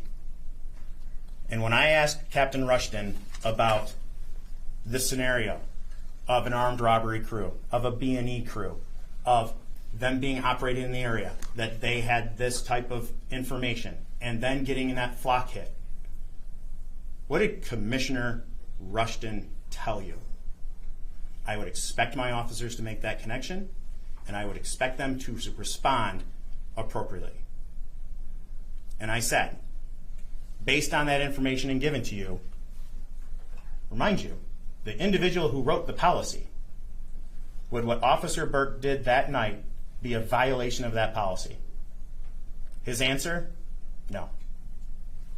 Ladies and gentlemen, on the last page of the policy you're going to get, it has Commissioner Rushton's name on it. Who better to tell you whether or not Officer Burke violated that policy than the man that wrote it? We can sit here and argue it all day, but the man who wrote it is the one who made the decision. Here's the other important part about this policy that, again, Mr. Newman wants to skip over, and I'm only going to read the first line because you've heard it. This policy is for internal use only. and it's not intended to enlarge an officer's civil or criminal liability in any way.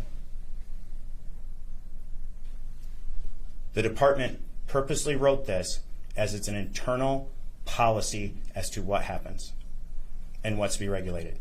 The department never intended for it to be used against its officers. Because if that was the case, I would put to you that every police department in the state of Michigan would get rid of their policies. And then there wouldn't be any.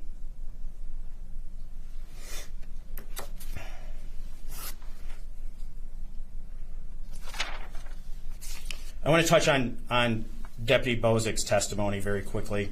I don't want to belabor the point, but I think it's important to note that he was an expert called by the prosecution. Again, his testimony in regards to this accident is that if this Durango would not have made the turn, the unexpected turn in front of Officer Burke, this accident would not have occurred. We also asked him about speed, and he said, yes, speed has something to do with it. But does a vehicle turning in front of a speeding vehicle have something to do with it? Yes. Who agrees with that? You heard Dr. Funk testify, and I asked him very directly, is speeding alone a cause of an accident? Whether you're doing 80, 90, 100, 150. Is speeding alone a cause of an accident? No. What has to happen? A car has to turn in front of that vehicle to cause that collision. And what happened in this case? A car, a Durango, operated by a person who's a .198, mind you, with a suspended driver's license, turned in front and didn't use his blinker, turned illegally in front of a cruiser. If he wouldn't have executed that turn, like testimony from the experts were, if he was sober, this accident wouldn't have happened. The patrol car from the animations you saw, bye.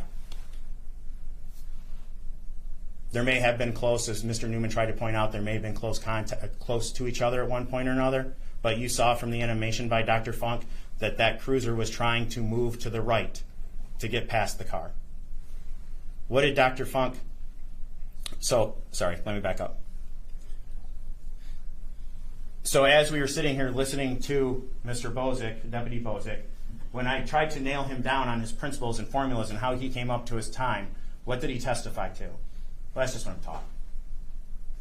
So he doesn't know. He just took the numbers, plugged them in hopes they get spit out. We all watched him try to do the math. We all watched Dr. Funk try to do the math, and Dr. Funk nailed it every time. Mr. Newman tries to make it sound as if 26.4 feet is not a great distance. It's 2 car lengths. That's 2 car lengths early on a turn with a vehicle coming in the direction. Mr. Newman doesn't dispute or doesn't say that the Explorer had its headlights on, that it was visible with its headlights on coming down the road. There's no denial of that.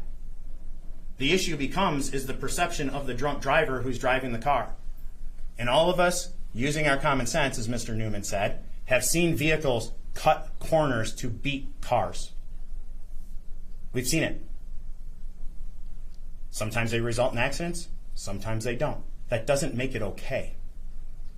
That doesn't make it justified.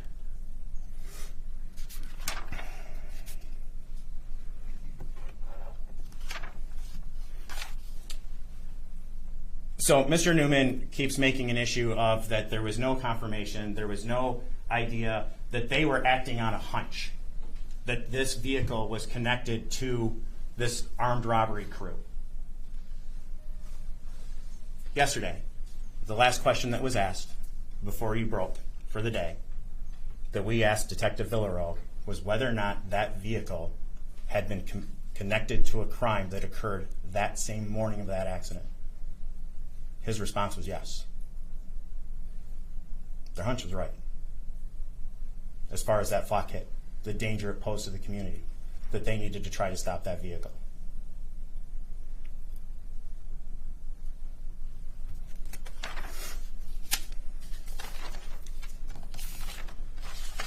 Ladies and gentlemen,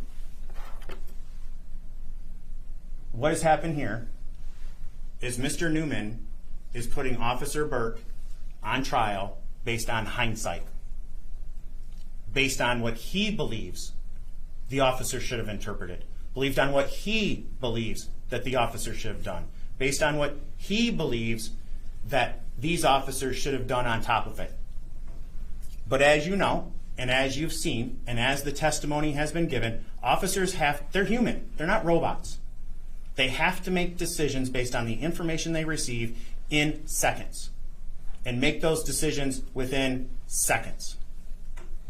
That's what Officer Burke did this morning, like he does every other day when he goes in and puts his badge on, goes down and draws his cruiser, sits in his briefing. He goes out to be proactive as the Warren Police Department expects him to, and expects that he's going to go out and try to catch criminals to keep us safe while we're asleep.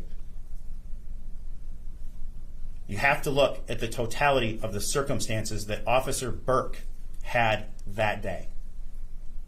His driving of his police cruiser, time of day, weather, road conditions, what was happening in regards to lighting, all of those factors have to be taken into consideration by an officer at the same time he's driving, operating at the computer, visually scanning the road to make sure everything, multitasking as far as what's happening.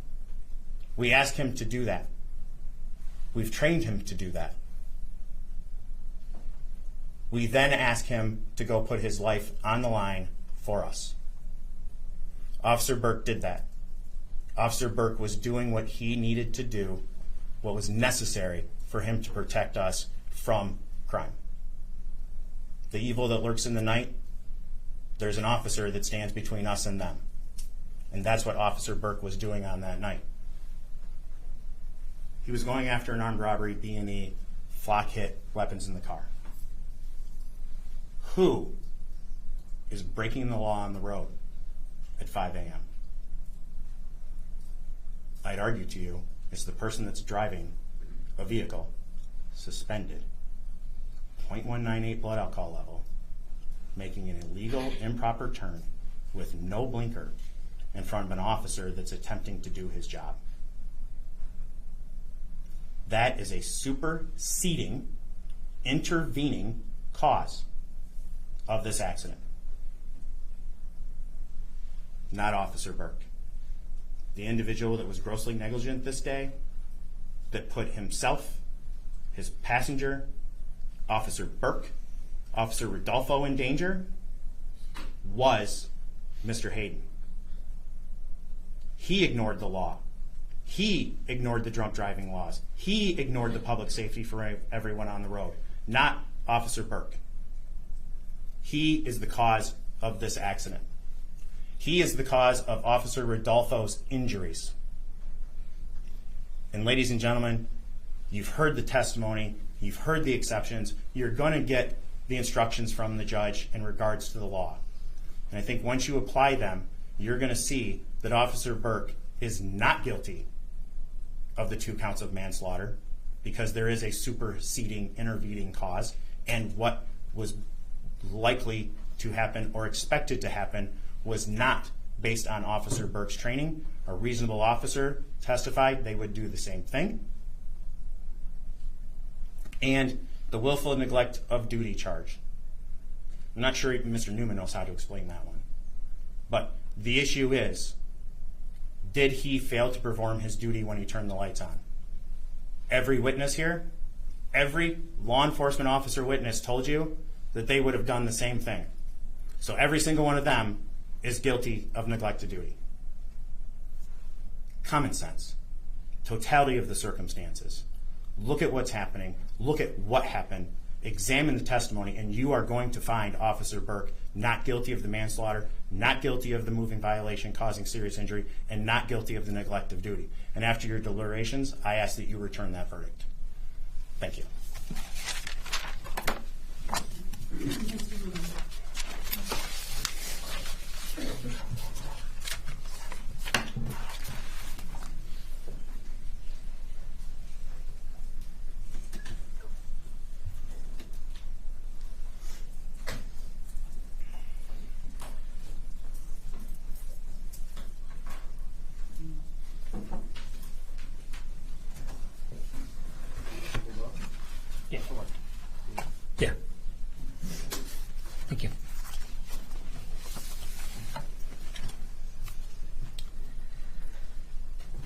Good morning again. Ladies and gentlemen, members of the jury, it wasn't a hunch. It was a hope. Okay? There's a difference.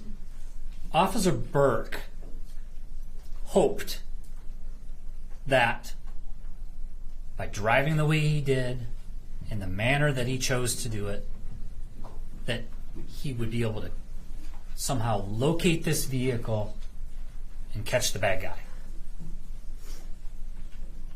It was a hope. Yes, there was some background information that you have to look at, the context of everything, the totality of the circumstances. There was information about this crew that was, breaking in and taking ATMs and things of that nature. But unless the defendant can see the future, okay, which I don't think he can, unless he can see the future, when he's making the decisions he's making, when he's making the choices that he's making, it's based on the fact that you have a stolen vehicle, and when it was stolen there were guns in it, and yes, that does call for a heightened sense of awareness and alert if you are close to that vehicle and pulling it over or stopping it and approaching that vehicle, right? But not from 2 miles away. Okay? It's not an emergent circumstance there. If you listen to defendant's arguments, the defendant did nothing wrong. Absolutely nothing. It's a defense that wants you to ignore the law. Statutes, the elements, the definition of gross negligence. Ladies and gentlemen, is it unreasonable for someone to make a left turn onto a cross street or a residential street when a vehicle is still 500 feet down the road? I mean, it's really that simple, right? Whether you're intoxicated or not. Is it unreasonable to make that turn when Officer Burke and Dr. Funk, their own expert, agreed with Deputy Bozak that around the time that it was determined he makes that turn, he begins that turn, he's made that decision, the defendant's vehicle was still 500 feet down the road.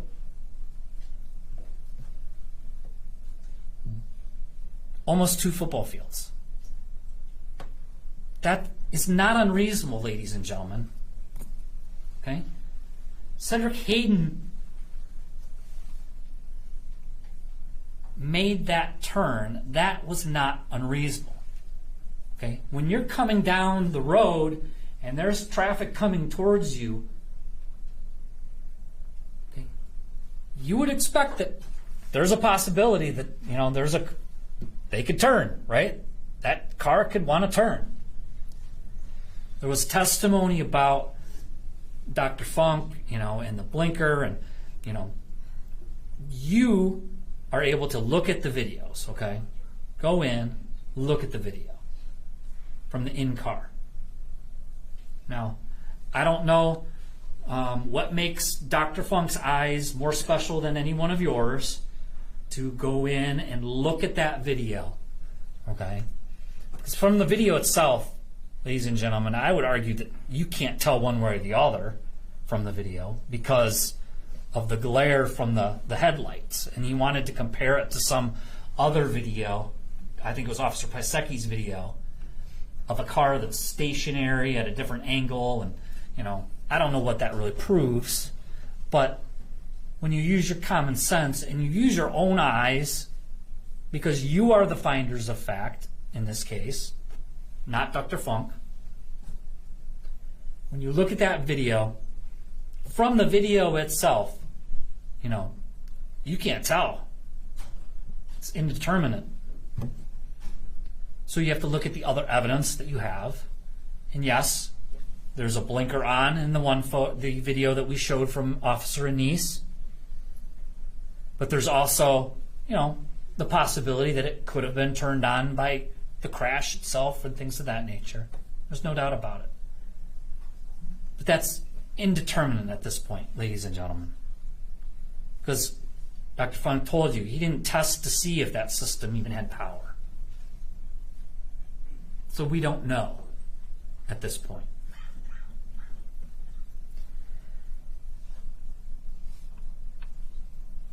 The only thing Cedric Hayden did was he turned a little early. He cut the corner, right? Just like the other car that was going into the gas station. And you have to use common sense, ladies and gentlemen, right? He's making that turn, seeing, cars 500 feet down the road. But to Cedric Hayden Jr., it's just another car on the road, right? On a road that the speed limit's only 40 miles per hour. He's not expecting a car to come roaring down the road at 115 miles an hour. He would if he had some lights on, some emergency lights, right?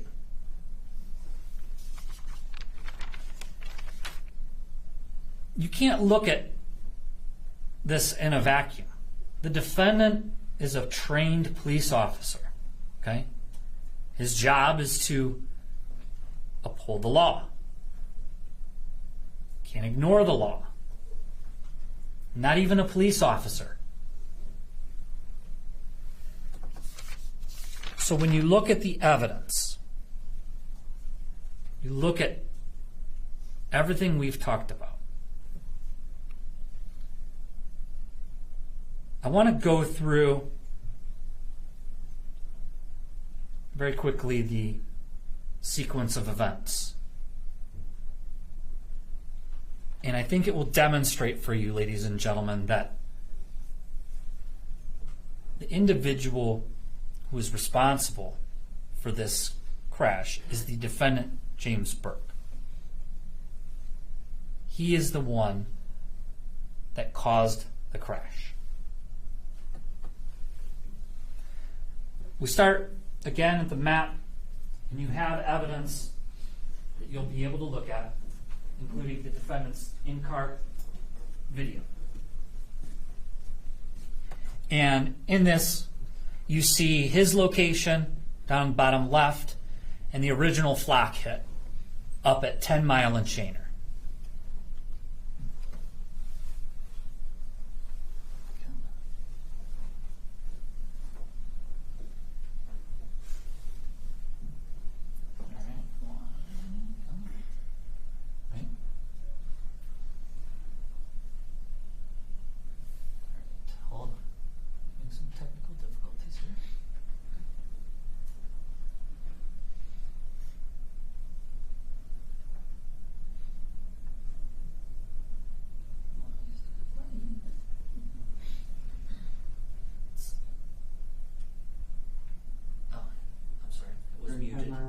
Southbound Shaner from 10 Mile, where there's two All right, small let's start over.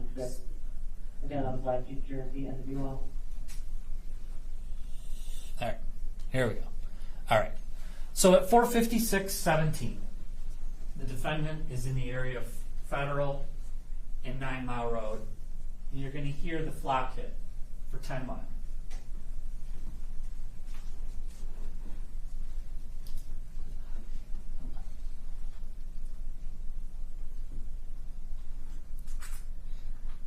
All right, I'm sorry, I apologize, but this is not working out right.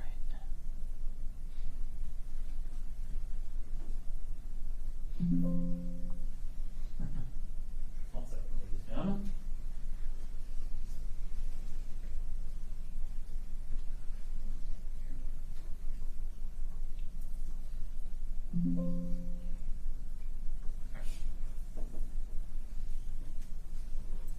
So we see officer begins going down 9 Mile, and you'll look at the counter, the time counter. At this point, it's going up only 30, 40 miles an hour. And then right at 4:56:37, which you'll hear is the time of the flock hit, notice the change. Your Honor, I hate to do it, but All right. Approach.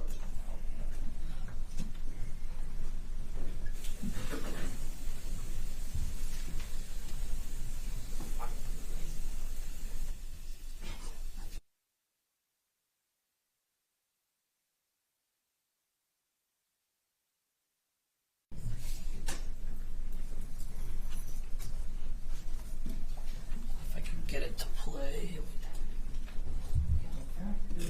A time Okay. Yep. statement. So approximately 29 seconds later, I'm sorry, at 4:56:37 was the dispatch. Okay, the original flock hit was at 4:56 even. At 4:56:37 is when the dispatch comes in. September 30, 2024, 4:56:37 a.m. You offer a flock hit for stolen vehicles, the Black Jeep Grand Cherokee, Shaner and 10 Mile. Southbound Shaner from 10 Mile, license plate is 2 Paul Robert Nora 96. Again, on Black Jeep Cherokee and the UL. Okay. So at that point, that is the only information Officer Burke has about the vehicle, correct? Okay. Later, you hear information. There's additional information. Okay. But at this point, you know, they're trying to figure things out. They're bringing things up on the computer. But over the dispatch, as far as what they're hearing from dispatch, this is what they know. Defendant immediately accelerates, exceeding 100 miles per hour within 16.4 seconds while going eastbound on 9 Mile Road.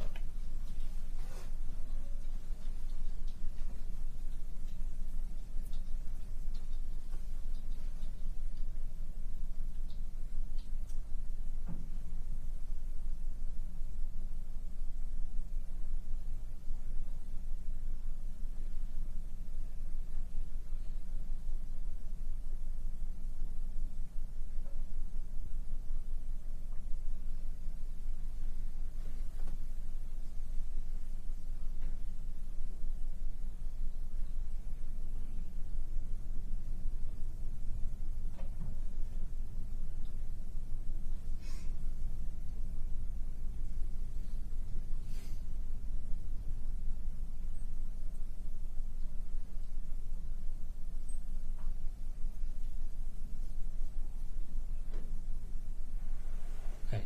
And at this point, the defendant is at, you heard, Groesbeck at 9 Mile. Okay. He slows, goes through the red light at Groesbeck, continuing eastbound on 9 Mile. Okay. No lights, no sirens.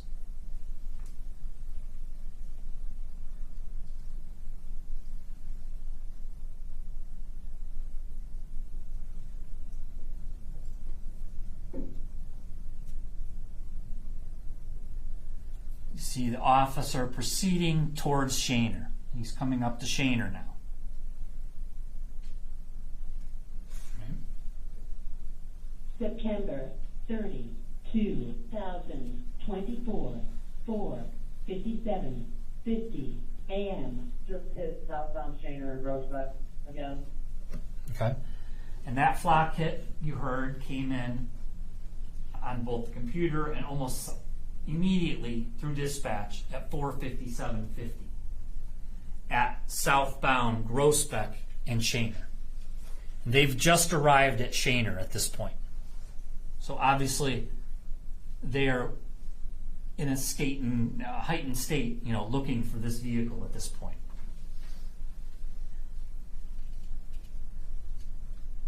They turn southbound. Okay.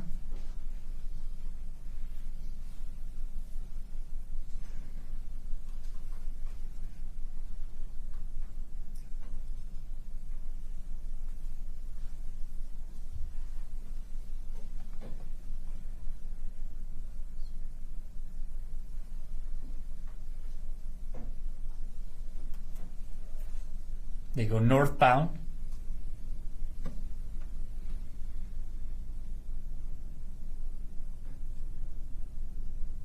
Now going back southbound on Shaner.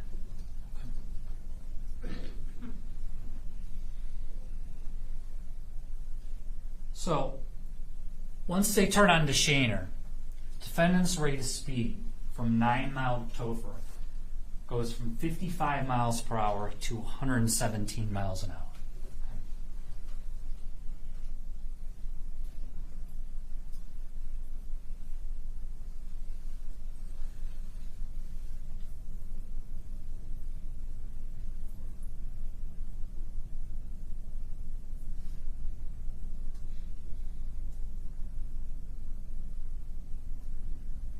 You'll see on the right, at this point, the defendant's approaching Topher, the intersection at Topher. You see the Marathon gas station on the right-hand side.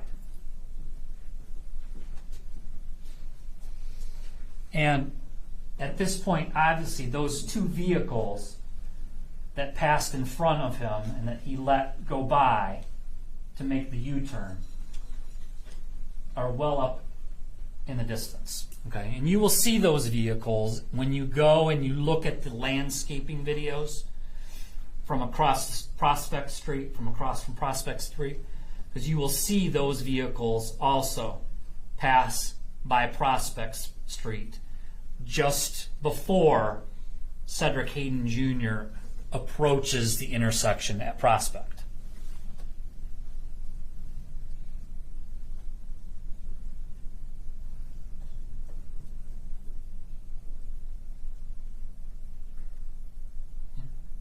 Again, the silver.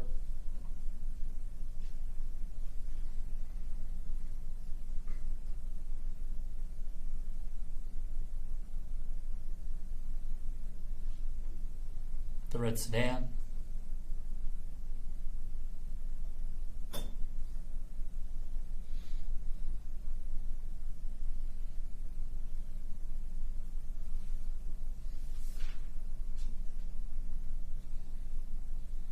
And the defendant.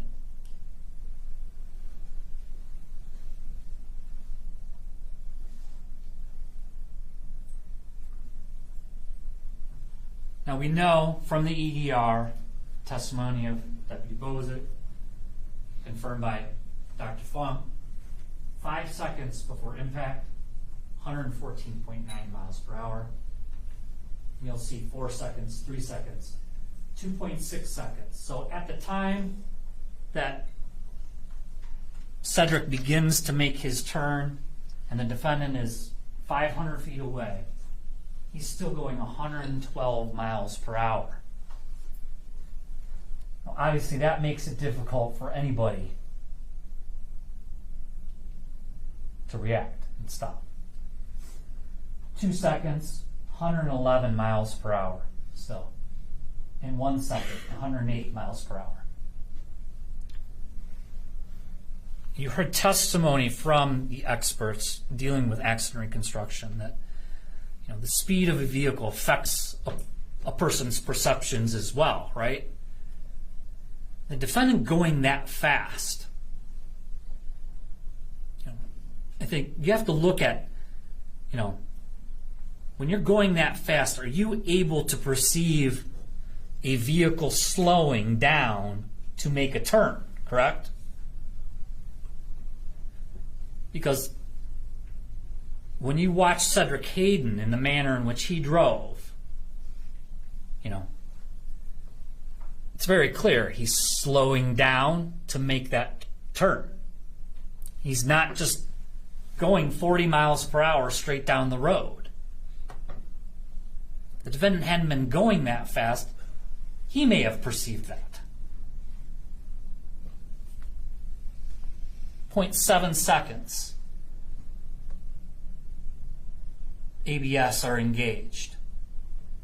At that point, he's slamming on the brake. Of course, at that point, it's too late because of how fast he's going.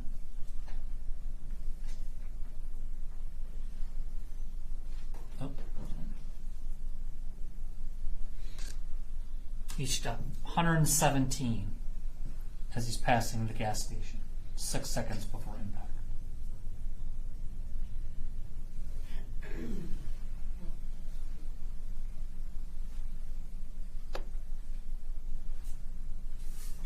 You see how fast he closes the distance.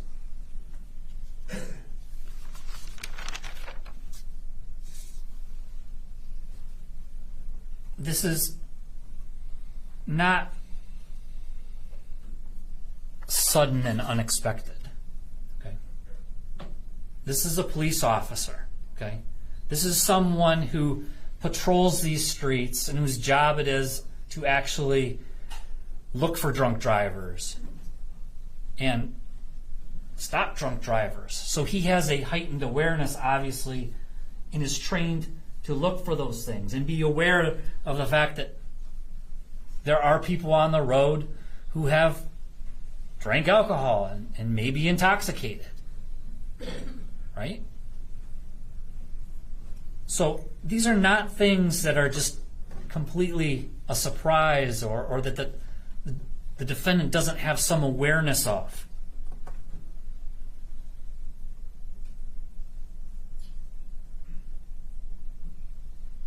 Now,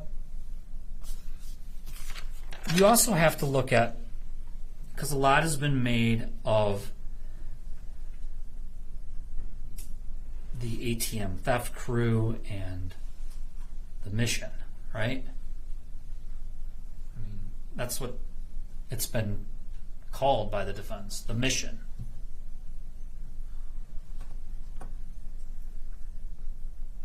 But law enforcement is not supposed to put other people's lives, innocent people's lives, at risk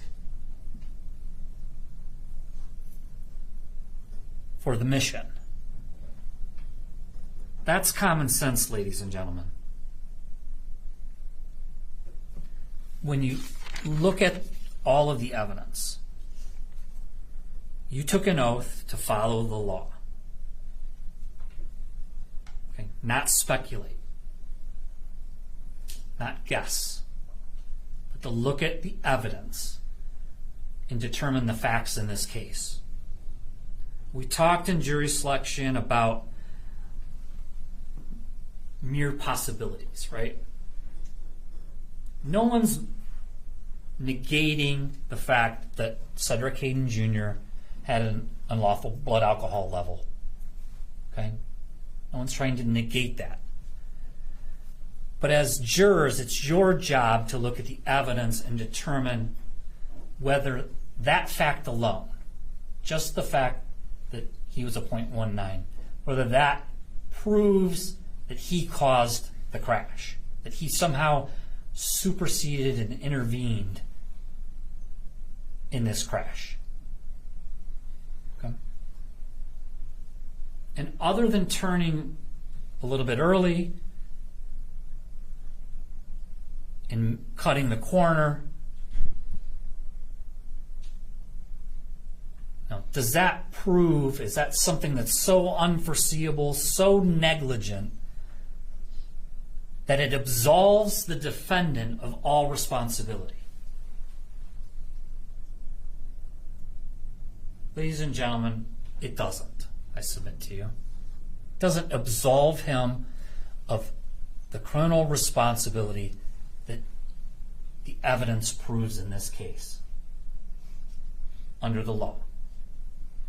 That the defendant acted in a grossly negligent manner. based on everything you know about him as a police officer, the job of a police officer, their duty to protect innocent lives. It was, when you look at the officers from Warren and their testimony, okay, I think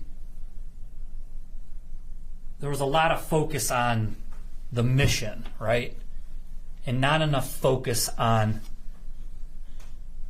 what their actual job responsibilities and duties are to protect the public. And no one's minimizing that, their job is very difficult, very hard, and yes, they have to make split-second decisions sometimes. But this wasn't a split-second decision, okay? This was over the course of 2 minutes and 41 seconds that this played out, that the defendant drove this way, had a vehicle cut the corner in front of him at the gas station, was able to see the vehicles and the traffic in the area. The defendant made choices, and in this case, those choices were criminal, ladies and gentlemen. The choice to speed in a grossly negligent manner,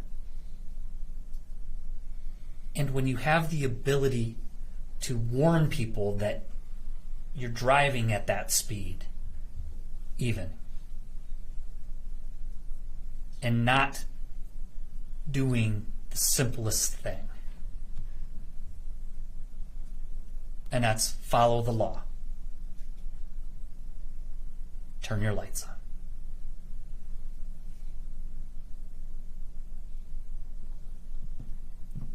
Cedric Hayden Jr. and DeJuan Pettis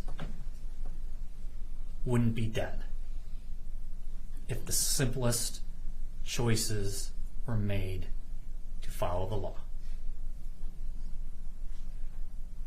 Ladies and gentlemen, the evidence is proven beyond a reasonable doubt that the defendant caused their death and was grossly negligent in doing so. That he was speeding and caused the serious injuries to his own partner. That he had a duty under the law to do those things and was neglectful in doing those. Grossly neglectful. I ask that you find the defendant, James Burke, guilty of all 4 charges. Thank you. We're going to go through the jury instructions, and I will give you a break, and then you can send a note out about the lunch break, about taking a lunch break. So you can read along the instructions with me. I'm going to tell you that several pages in, I'm going to have you take a stack and put it to the back, but when we get there, I'll let you know. Members of the jury, the evidence and arguments in this case are finished, and I will instruct you on the law. I will explain the law that applies to this case. Remember that you've taken an oath to return a true and just verdict based only on the evidence and my instructions on the law. You must not let sympathy or prejudice influence your decision. As jurors, you must decide what the facts of this case are. This is your job and nobody else's. You must think about all of the evidence and then decide what each piece of evidence means and how important you think it is. This includes whether you believe what each of the witnesses said.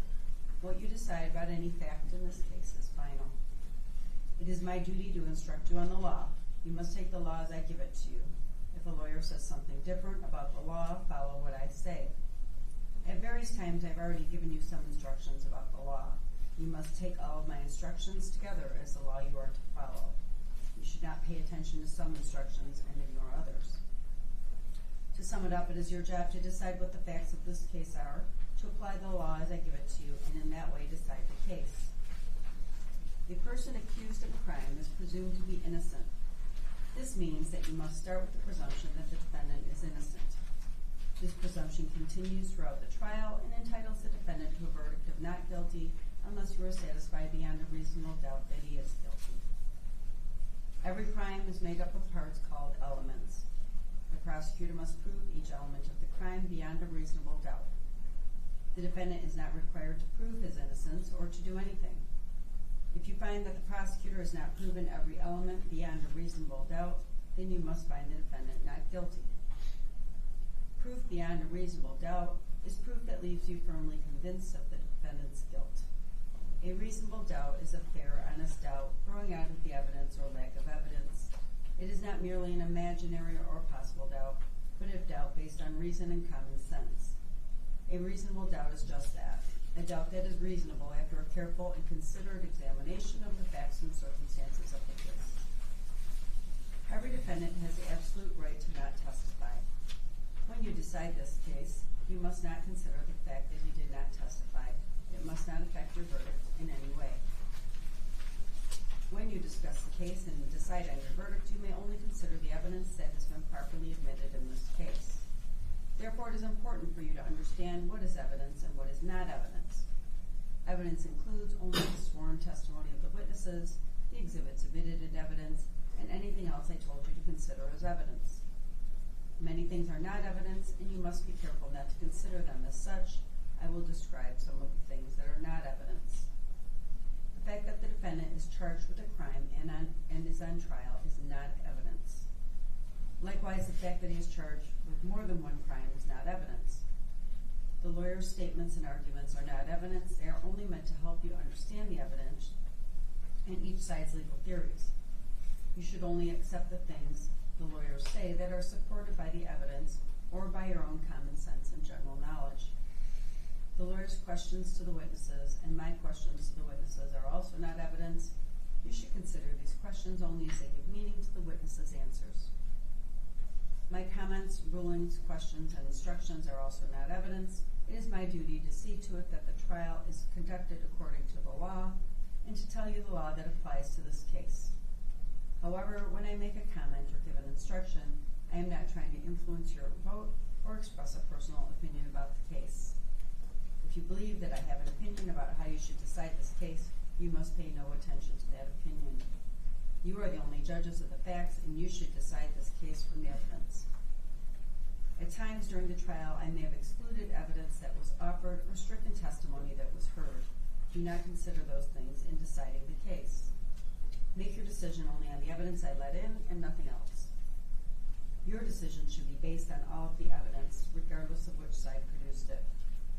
You should use your own common sense and general knowledge in weighing and judging the evidence, but you should not use any personal knowledge you may have about a place, person, or event.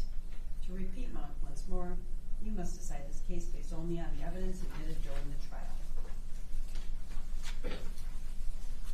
It is your job to decide what the facts of this case are. You must decide which witnesses you believe and how important you think that their testimony is. You do not have to accept or reject everything a witness says. You are free to believe all, none, or part of any person's testimony. In deciding which testimony you believe, you should rely on your own common sense and everyday experience. However, in deciding whether you believe a witness's testimony, you must set aside any bias or prejudice you may have based on a witness's disability, race, national origin, ethnicity, gender, gender identity, sexual orientation, religion, age, or socioeconomic status. Again, take the time you need to test what might be automatic or instinctive judgments and to reflect carefully about the evidence. There is no fixed set of rules for judging whether you believe a witness, but it may help you to think about these questions. Was the witness able to see or hear clearly? How long was the witness watching or listening? Was anything else going on that might have distracted the witness? Did the witness seem to have a good memory? How did the witness look and act while testifying? Did the witness seem to be making an honest effort to tell the truth, or did the witness seem to evade the questions or argue with the lawyers? Does the witness's age or maturity affect how you judge his or her testimony? Does the witness have any bias, prejudice, or personal interest in how this case is decided? Have there been any promises, threats, suggestions, or other influences that affected how the witness testified? In general, does the witness have any special reason to tell the truth or any special reason to lie? All in all, how reasonable does the witness's testimony seem when you think about all of the other evidence in the case? Sometimes the testimony of different witnesses will not agree, and you must decide which testimony you accept. You should think about whether the disagreement involves something important or not, and whether you think someone is lying or simply mistaken. People see and hear things differently, and witnesses may testify honestly, but simply be wrong about what they thought they saw or remembered. It is also a good idea to think about which testimony agrees best with the other testimony in the case. However, you may conclude that a witness deliberately lied about something that is important to how you decide the case. If so, you may choose not to accept anything that witness said. On the other hand, if you think the witness lied about some things but told the truth about others, you may simply accept the part that you think is true and ignore the rest. At this point, I'm going to have you take 310, that's your next page, right? Through, and then I'm going to continue at 4.1, so take that whole stack and put it to the back. Sorry, I should have done this before we copied it. It's too late after it was copied. So when you get to 4.1, that's the one I'm going to read next, and all the rest will go on the bottom as they are.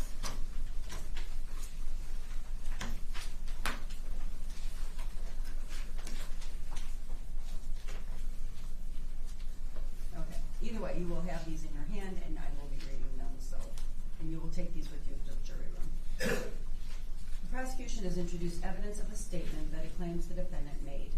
Before you may consider such an out-of statement against the defendant, you must first find that the defendant actually made the statement as given to you. If you find that the defendant did make the statement, you may give the statement whatever weight you think it deserves. In deciding this, you should think about how and when the statement was made and about all the other evidence in the case. You may consider the statement in deciding the facts of this case. Facts can be proved by direct evidence from a witness or an exhibit. Direct evidence is evidence about what we actually see or hear. For example, if you look outside and see rain falling, that is direct evidence that it is raining. Facts can also be proved by indirect or circumstantial evidence. Circumstantial evidence is evidence that normally or reasonably leads to other facts. So, for example, if you see a person come in from outside wearing a raincoat covered with small drops of water, that would be circumstantial evidence that it is raining. You may consider circumstantial evidence. Circumstantial evidence by itself or a combination of circumstantial evidence and direct evidence can be used to prove elements of a crime. In other words, you should consider all of the evidence that you believe. You have heard evidence that before the trial, a witness or witnesses made statements that may be inconsistent with their testimony here in court. You may consider an inconsistent statement made before the trial only to help you decide how believable the witness's testimony was when testifying here in court. If the earlier statement was made under oath, then you may also consider the earlier statement as evidence of the truth of whatever the witness said in the earlier statement when determining the facts of the case. In this case, I took judicial notice of these state statutes. This means you should consider these laws in determining your verdict. MCL 257.603, exemptions of police vehicles not sounding audible signal.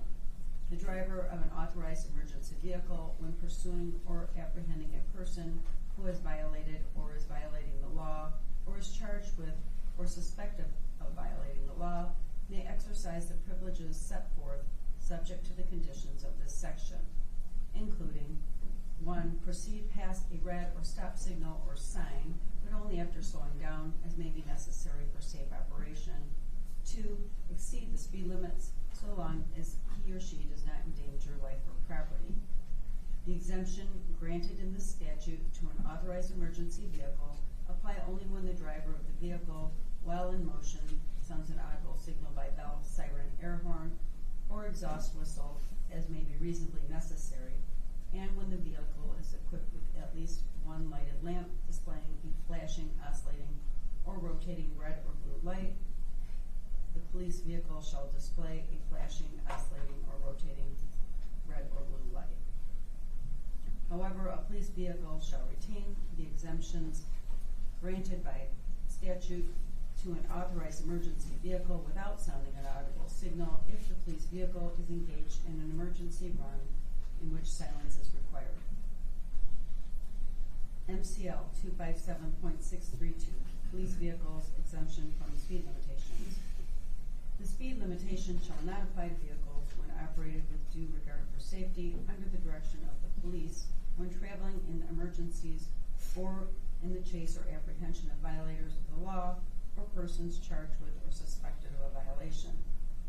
This exemption shall apply only when the driver of the vehicle, while in motion, sounds an audible signal by bell, siren, or exhaust whistle as may be reasonably necessary, or when the vehicle is equipped with at least one lighted lamp displaying a flashing, oscillating, or rotating red or blue light, unless the nature of the mission requires that a law enforcement officer travel without giving warning to suspected law violators. This exemption shall not protect the driver of the vehicle from consequences of a reckless disregard of the safety of others. When the lawyers agree on a statement of facts or to admit evidence by stipulation, these are called stipulated facts. You may regard such stipulated facts as true, but you are not required to do so. You should not decide this case based on which side presented more witnesses.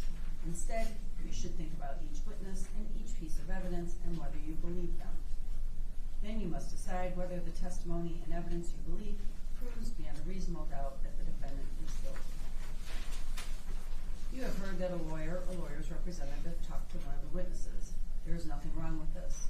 A lawyer or lawyer's representative may talk to a witness to find out what the witness knows about the case and what the witness's testimony will be. You have heard the testimony from witnesses who have given you their opinions as experts in the field of accident reconstruction and event data recorder retrieval and analysis, forensic pathology, and forensic toxicology. Experts are allowed to give opinions in court about matters they are experts on. However, you do not have to believe an expert's opinion. Instead, you should decide whether you believe it and how important you think it is. When you decide whether you believe an expert's opinion, think carefully about the reasons and facts they give you for their opinions and whether those facts are true.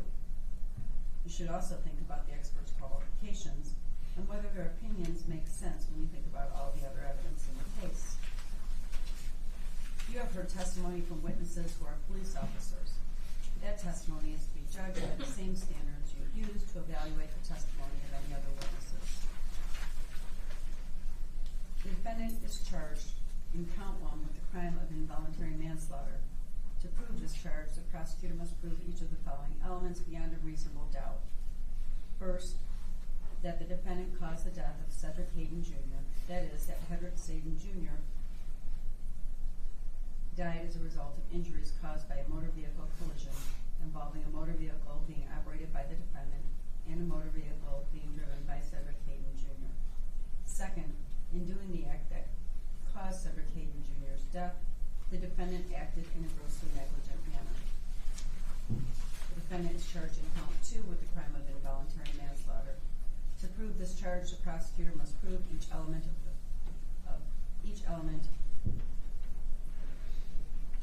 beyond a reasonable doubt.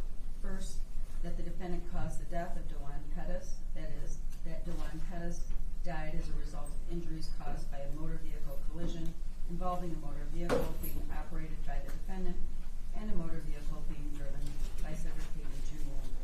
Second, in doing the act that caused DeJuan Pettis' death, the defendant acted in a grossly negligent manner. It is not enough that the defendant's act made it possible for the death to occur. In order to find the death of Cedric Hayden Jr. and DeJuan Pettis, in order to find that was caused by the defendant, you must find beyond a reasonable doubt that the death was a natural or necessary result of the defendant's acts. Gross negligence is an element of manslaughter. Because of that, I need to tell you the differences between ordinary and gross negligence. Ordinary negligence means not taking reasonable care under the circumstances as they were at the time. If someone does something that is usually dangerous, something that a sensible person would know could hurt someone, that is ordinary negligence. If the defendant did not do what a sensible person would have done under the circumstances, that is ordinary negligence. Gross negligence means more than carelessness. It means willfully disregarding the results to others that might follow from an act or failure to act. In order to find that the defendant was grossly negligent, you must find each of the following three things beyond a reasonable doubt. First, that the defendant knew of the danger to another. That is, he knew there was a situation that required him to take ordinary care to avoid injuring another. Second, that the defendant could have avoided injuring another by using ordinary care. Third, that the defendant failed to use ordinary care to prevent injuring another when, to a reasonable person, it must have been apparent that the result was likely to be serious injury. For manslaughter, there must be gross negligence. If the defendant was not negligent at all, or if he was only ordinarily or slightly negligent, then he is not guilty of manslaughter. The fact that an accident occurred or that someone was killed does not by itself mean that the defendant was negligent. Gross negligence means more than carelessness. It means willfully disregarding the results to others that might follow from an act or failure to act. In order to find that the defendant was grossly negligent, you must find each of the following three things beyond a reasonable doubt. First, that the defendant knew of the danger to another. That is, he knew there was a situation that required him to take ordinary care to avoid injuring another. Second, that the defendant could have avoided injuring another by using ordinary care. Third, that the defendant failed to use ordinary care to prevent injuring another when to a reasonable person, it must have been apparent that the result was likely to be serious injury. The defendant is charged with driving at an unreasonable speed. Whether the defendant was driving at an unreasonable speed does not depend on the speed limit. The defendant may have driven faster than the speed limit and still have been traveling at a reasonable speed. On the other hand, he may have been driving under the speed limit, but at a speed that was unreasonably fast under the circumstances. To decide if the defendant was driving too fast, he must consider all of the circumstances, including weather, visibility, road conditions, time of day or night, and other traffic. If you find that Cedric Hayden Jr. was negligent, you may only consider that negligence in deciding whether the defendant's conduct was a substantial cause of the accident. The defendant is charged with the crime of committing a moving traffic violation that caused serious impairment of a body function. To prove this charge, the prosecutor must prove each of the following elements beyond a reasonable doubt. First, that the defendant operated a motor vehicle. To operate means to drive or have actual physical control of the vehicle. Second, that the defendant operated the vehicle on a highway or other place open to the public or generally accessible to motor vehicles. Third, that while operating the motor vehicle, the defendant committed a moving violation by speeding. Fourth, that by committing the moving violation, the defendant caused Michael Rodolfo to suffer a serious impairment of body function. To cause such injury to Michael Rodolfo, the defendant's moving violation must have been a factual cause of the injury. That is, but for committing the moving violation, the injury would not have occurred. In addition, the injury must have been a direct and natural result of committing the moving violation. The defendant is charged with the crime of willful neglect of duty. To prove this charge, the prosecutor must prove the following elements beyond a reasonable doubt. First, at the time of the charged offense, the defendant was a public officer or person holding any public trust or employment. Second, the defendant had a duty to activate an audible signal by bell, siren, air horn, or exhaust whistle, or display a flashing, oscillating, or rotating red or blue light when pursuing or apprehending a person who has violated or is violating the law, or is charged with or suspected of violating the law, while the defendant was exceeding the prima facie speed limit, while exceeding the prima facie speed limit, so as not to endanger life or property. And third, the defendant willfully neglected to perform that duty. The prosecutor must also prove beyond a reasonable doubt that the crime occurred on or about September 30th, 2024, within Macomb County. When you go to the jury room, you will be provided with a written copy of the final instructions. You should first choose a foreperson. A foreperson should see to it that your discussions are carried on in a businesslike way and that everyone has a fair chance to be heard. During your deliberations, please turn off your cell phones or communication equipment until we recess. Obviously, you can use them during breaks, but not while you're deliberating. A verdict in a criminal case must be unanimous. In order to return a verdict, it is necessary that each of you agrees on that verdict. In the jury room, you will discuss the case among yourselves, but ultimately, each of you will have to make up your own mind. Any verdict must represent the individual considered judgment of each juror. It is your duty as jurors to talk to each other and make every reasonable effort to reach agreement. Express your opinions and the reasons for them, but keep an open mind as you listen to your fellow jurors. Rethink your opinions and do not hesitate to change your mind if you decide you were wrong. Try your best to work out your differences. However, although you should try to reach agreement, none of you should give up your honest opinion about the case just because other jurors disagree with you, or just for the sake of reaching a verdict. In the end, your vote must be your own, and you must vote honestly and in good conscience. If you have any questions about the jury instructions, just write a note and give it to my court officer, who will give it to me and the lawyers, and I will respond. Possible penalties should not influence your decision. It is the duty of the judge to fix the penalty within the limits provided by the law. If you want to communicate with me while you are in the jury room, have your foreperson write a note and give it to my court officer. It is not proper for you to talk directly with the judges, lawyers, court officers, or anyone else involved in the case. As you discuss the case, you must not let anyone, even me, know how your voting stands. Therefore, until you reach a unanimous verdict, do not reveal this to anyone outside of the courtroom. When you go to the jury room to deliberate, you may take your notes with you, and these instructions, of course.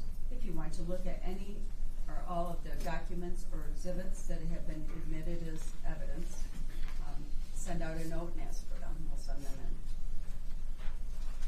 in. Again, you can take these instructions with you, and as you discuss the case, you should think about all my instructions together as the law you are to follow. The defendant is charged with 4 counts. That is, with the crimes of count 1, manslaughter as to Cedric Hayden Jr., count 2, manslaughter as to DeJuan Pettis, count 3, moving violation causing serious impairment of a body function as to Michael Rodolfo, and count 4, public officer, willful neglect of duty. These are separate crimes, and the prosecutor is charging that the defendant committed each of them. You must consider each crime separately in light of all the evidence in the case. You may find the defendant guilty of all or any one of these crimes, or not guilty. I prepared a verdict form listing these possible verdicts. You may return only one verdict on each charge. So with that, we have 14 jurors. We did not have emergencies. 2 of you are going to be dismissed. However, you are still not, whoever is dismissed cannot discuss the case with anyone. You cannot talk to any of the witnesses, parties, or anybody. Can't talk with anyone about this case. I'm going to have you leave your numbers if we don't already have them. My court officer, and we will call you once there's a verdict. After the verdict, then you can discuss the case with whomever you like. So, obviously, nobody can discuss this until a verdict is reached. Even the 2 that will be released, because you're still considered emergency alternate jurors. So, and I have had situations where we've had to call them back.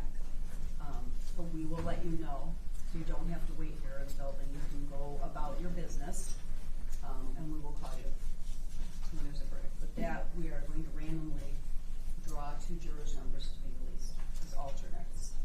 The court would like to thank an excused juror in seat 1, number 110.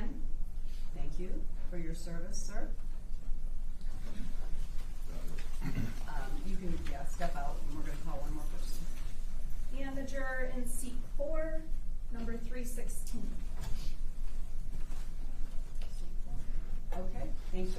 service.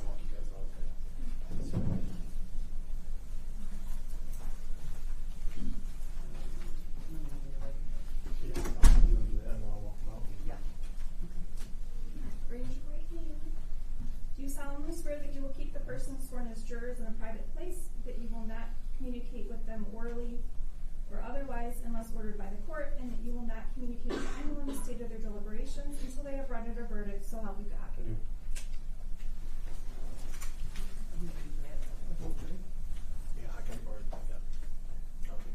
Here's the verdict form. All rise for the jury.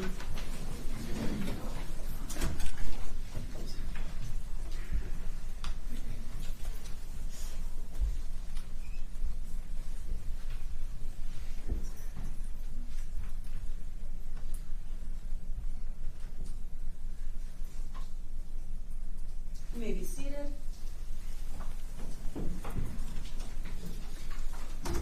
Any objections to the instructions?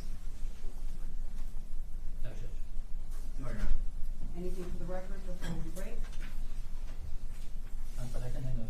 No, Your Honor, thank you. I'll let you know when the jury you have the exhibits organized. Right. So we can send in if they request any, and I will let you know if they send out a note regarding lunch break. Thank you. Thank you, Your Honor. Thank you.